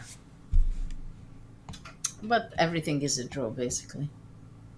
Yes, and 17 seconds left. Maybe it's a good idea to just move on to the... Oh, hang on. Rook a6. We are just Move on to the next portion. circling around. So it's just rook a6, rook a7 draw. Yep. Continuous attack. Against the pawn on g6.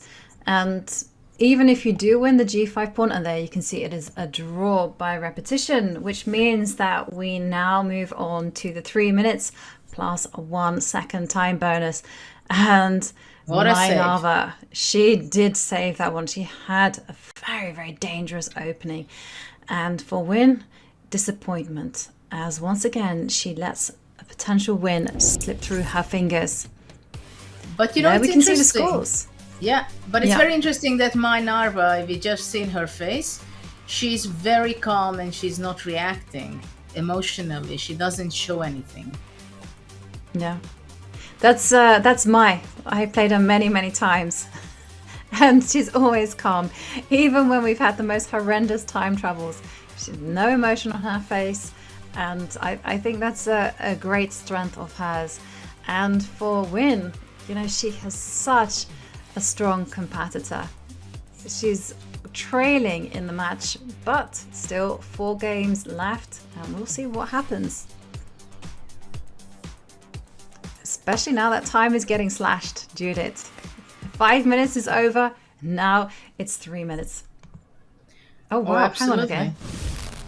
Wow. It's already started, and we already have a whole flurry of moves, and suddenly I'm seeing that knight to e7 But there was a massive blunder. mistake. Or no? Yeah. No. She could have gone knight c6, knight c7, sorry. But then knight e8 was the plan, I guess.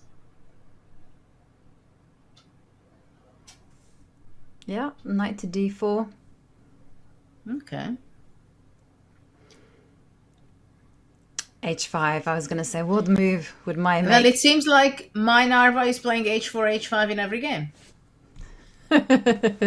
As trademarked by some of the English players and also Alpha Zero. Okay, b4, knight to a4. And long time ago by Larsen, but for different ideas and for different perspective. Queen a5 maybe, bishop b7, queen a5, b3. Well, we've been here something very similar before.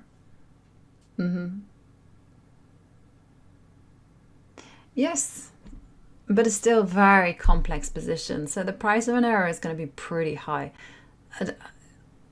Like in bishop b7, it seems like there's some kind of tactical move in the air.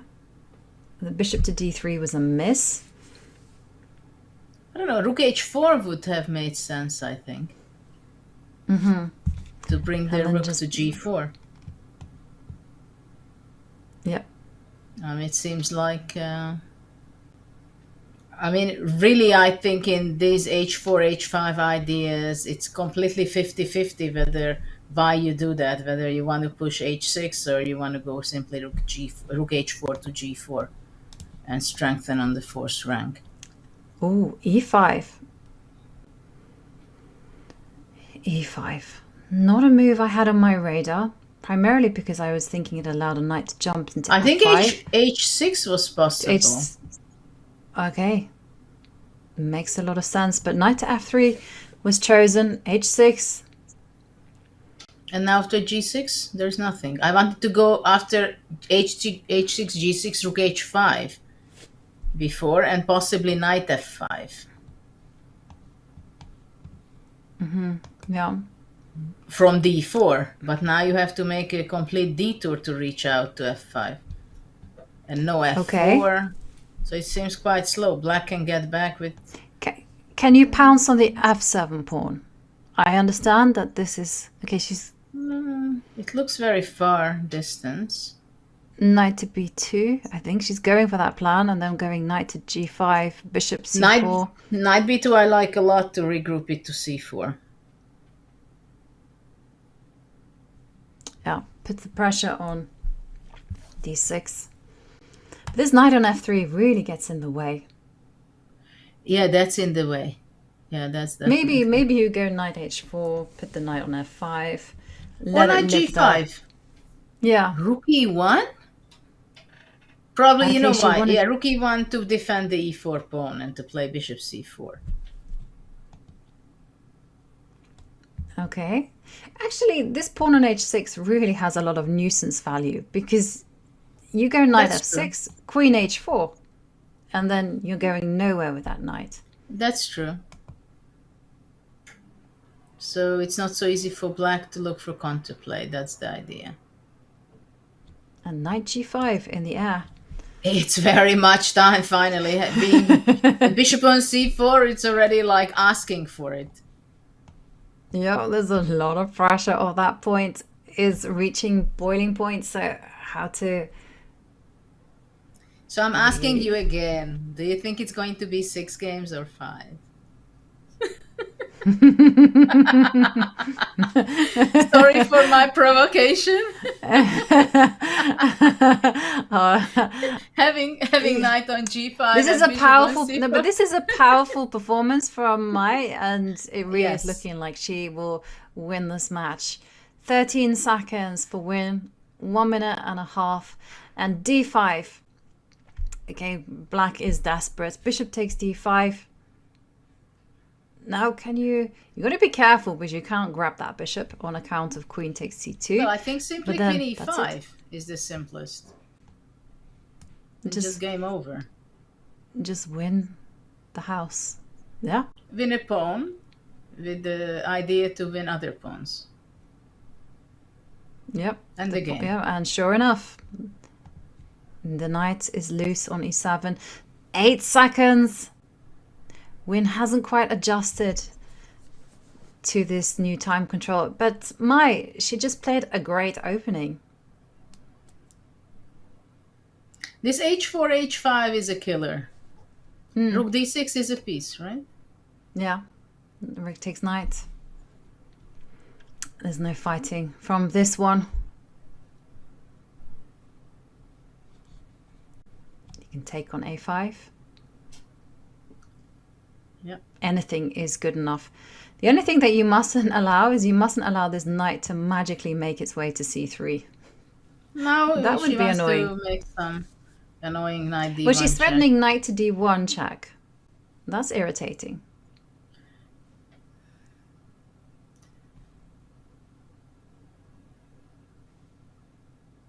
Yeah. But all credit to Win. She is fighting hard. She's found ways to remain alive in the game. 2 seconds.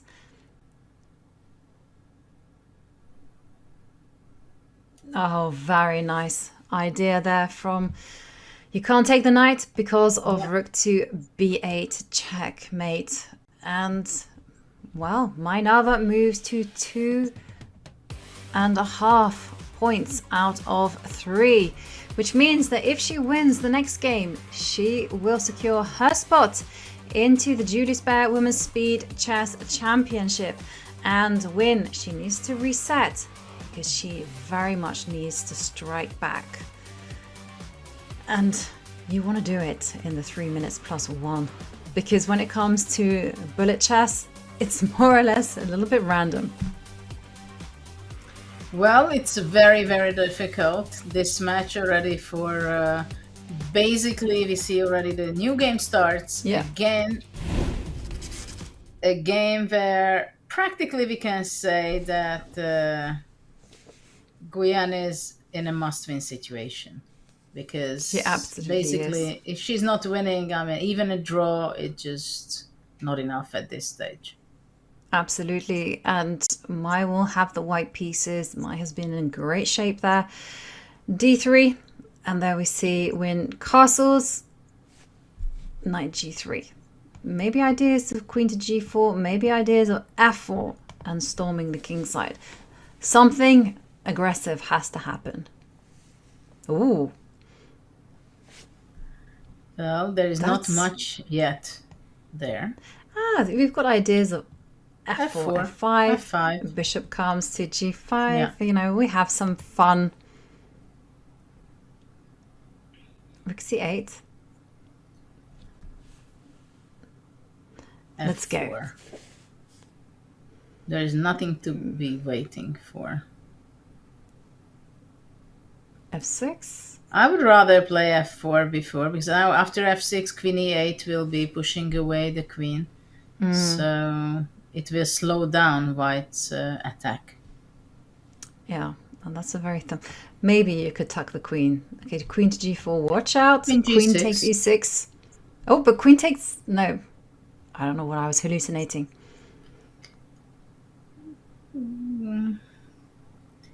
I mean, black can even come and play f5, you know, after the queen moves, and be more active, trying to open up the diagonal of the b7 bishop. I mean, basically, white wasted several tempes. Look at that. Absolutely. Black is better. And it's on the board.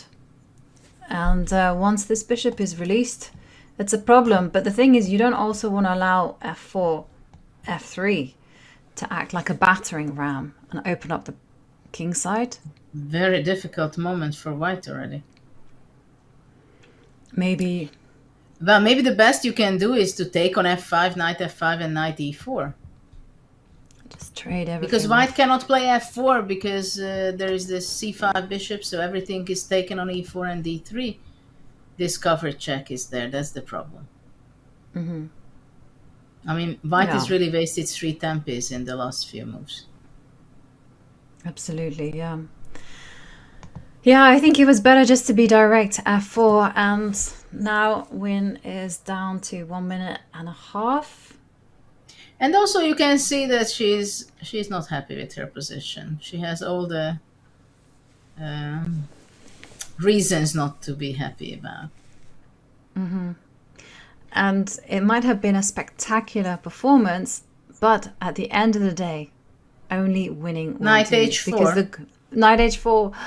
Oh, knight h4 target on g2, and there's gonna be. If you go f3. Rook f3. Rook f3. Just rook f3. Takes knight Boom. f3. Rook f8. I don't know. I retired 10 years ago, but I do rook f3. I also, the it's temptation is just too strong. And there it goes. Rook f3. It's not only because it's her rook and it's not mine. Yeah. Knight takes f3, and the white king is going to get chased around. And we have Minerva. She is on the brink of securing a ticket to the Women's Speed Chess Championship. Beautiful finish, by the way. Yeah, absolutely. I mean, very, very convincing match and play by Nerva. By Mai. Yeah. Absolutely. Just. I mean, basically, the like... last 6 moves, she played excellent. f6, queen e8, queen g6, f5, takes, knight h4, rook. I mean, very, very, very straightforward play. Really model-like, you know. Yeah. And what I like about the way that Mai's played is she's come armed to this tournament with a blitz repertoire. She's taken big risks. She's forced her opponent to think. And now, well, her opponent's 14 seconds left on the clock, plays queen to d1, and there are so many pieces involved My God. in hunting Knight down h2. this poor Knight white h2 king. and bye-bye. Knight h2. Yeah. Bishop f3. Queen takes knight. Queen g4 checkmate is also not bad. Yes, queen g4 and checkmate ends the game and grants Minerva that ticket into the Women's Speed Chess Championship, where she will be playing alongside the likes of Hao Yifan, Ju Wenjun, Katerina Lagno, Tan Zhongyi, Wei Shali, Divya Deshmukh, and so many other players. She has secured. She's our 14th participant. 2 more spots available. We'll find out tomorrow and on Friday who will also qualify into such a prestigious event.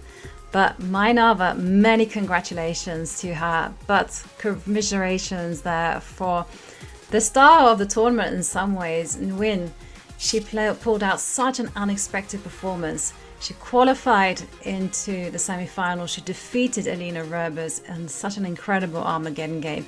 But in the end, Minerva was just simply too strong for her. But well done to her as well. Well, congratulations to the winner. Yes. Maya really played very calmly, and in crucial moments she made good decisions. And we can say that actually she did not drop at all from her play. Contrary, she was improving by her winning some games. It was an improvement in her play. So I wish her good luck for the finals, because she will give a good fight out there. Absolutely. And we're going to take a short break as we try and set up an interview with our newest qualifier into the Julius Baer Women's Speed Chess Championship. So in a few moments, we'll get to hear Mai's thoughts. See you in a few minutes.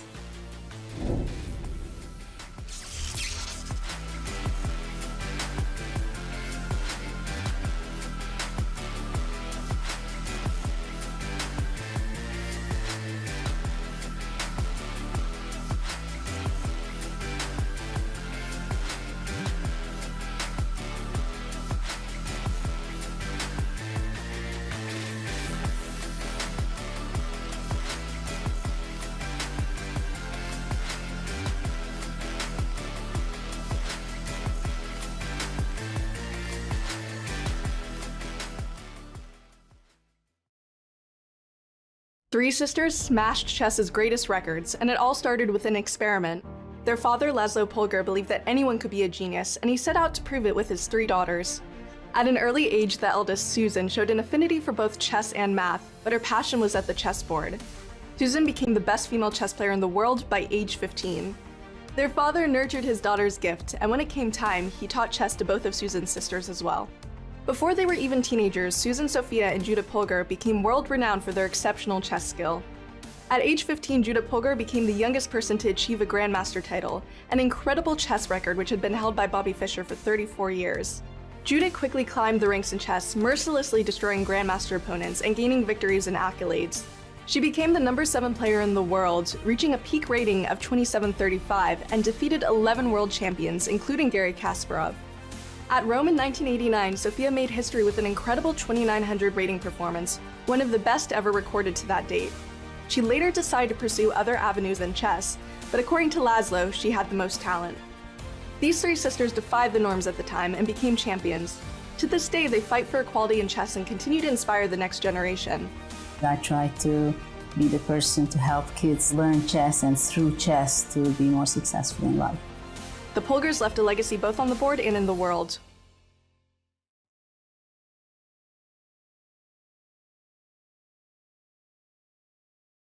Could you imagine overcoming an autoimmune disease to win a World Chess Championship? Grandmaster Valentina Gunina earned a championship crown, all while facing lupus, a disease that causes inflammation and fatigue. With Gunina's energy affected, it turned out that the quicker blitz format was perfect. But against a field of top players, all fighting for the crown, the odds were stacked against her. That's when Gunina made a statement, scoring an impressive 14 points out of 17. And winning her second World Blitz Championship. Gunina said this following her victory. Вот, но бывает, что меня вообще выключает. Я все боялась, что, то есть, может выключить на день, и я все боялась, что это как бы может случиться на шахматном турнире. Но на самом деле на шахматном турнире или на сборах такого не бывает, потому что как бы тоже отвлечение, оно как бы действует. With no signs of slowing down, Gunina has shown the world her strength.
Hello and welcome back. Now, unfortunately, Mai was unavailable for an interview. We'll be seeing plenty more of her soon to come in the Women's Speed Chess Championship, which will be taking place in just a few days. And there we see it's been quite the day. First of all, it started with a Swiss, Elina Rubers, who had an absolutely barnstorming performance. But when it came to the knockout portions, it was all one-way traffic for Mai Nava. First in the semi-finals, she defeated Judina in just 5 games, and it just took her 4 games to dispatch the young talent win from Vietnam. And Judith, that was such a dramatic day, full of highlights, adventures, and so many exciting moments. What were your personal highlights? Well, to be honest, there were some interesting moments in some games, and also psychologically and in tension, in drama, of course. But I want to congratulate for Elina Robers for the victory of the Open, the Swiss part of it, because she started well, she took her chances, everything went on her way, and she made some great games out there. And even in the quarterfinal, she was fighting extremely well, fighting back, and she lost basically the Armageddon. That's where she collapsed completely. But of course, the big winner is Maya Narva, and she was extremely convincing in the quarterfinals, as she won both of her matches less than 6 games. So you could see her nerves are very good. You could see her concentration was just increasing by the rounds and not showing any tiredness really. So that shows that it's not by chance that she won this event. And congratulations for her.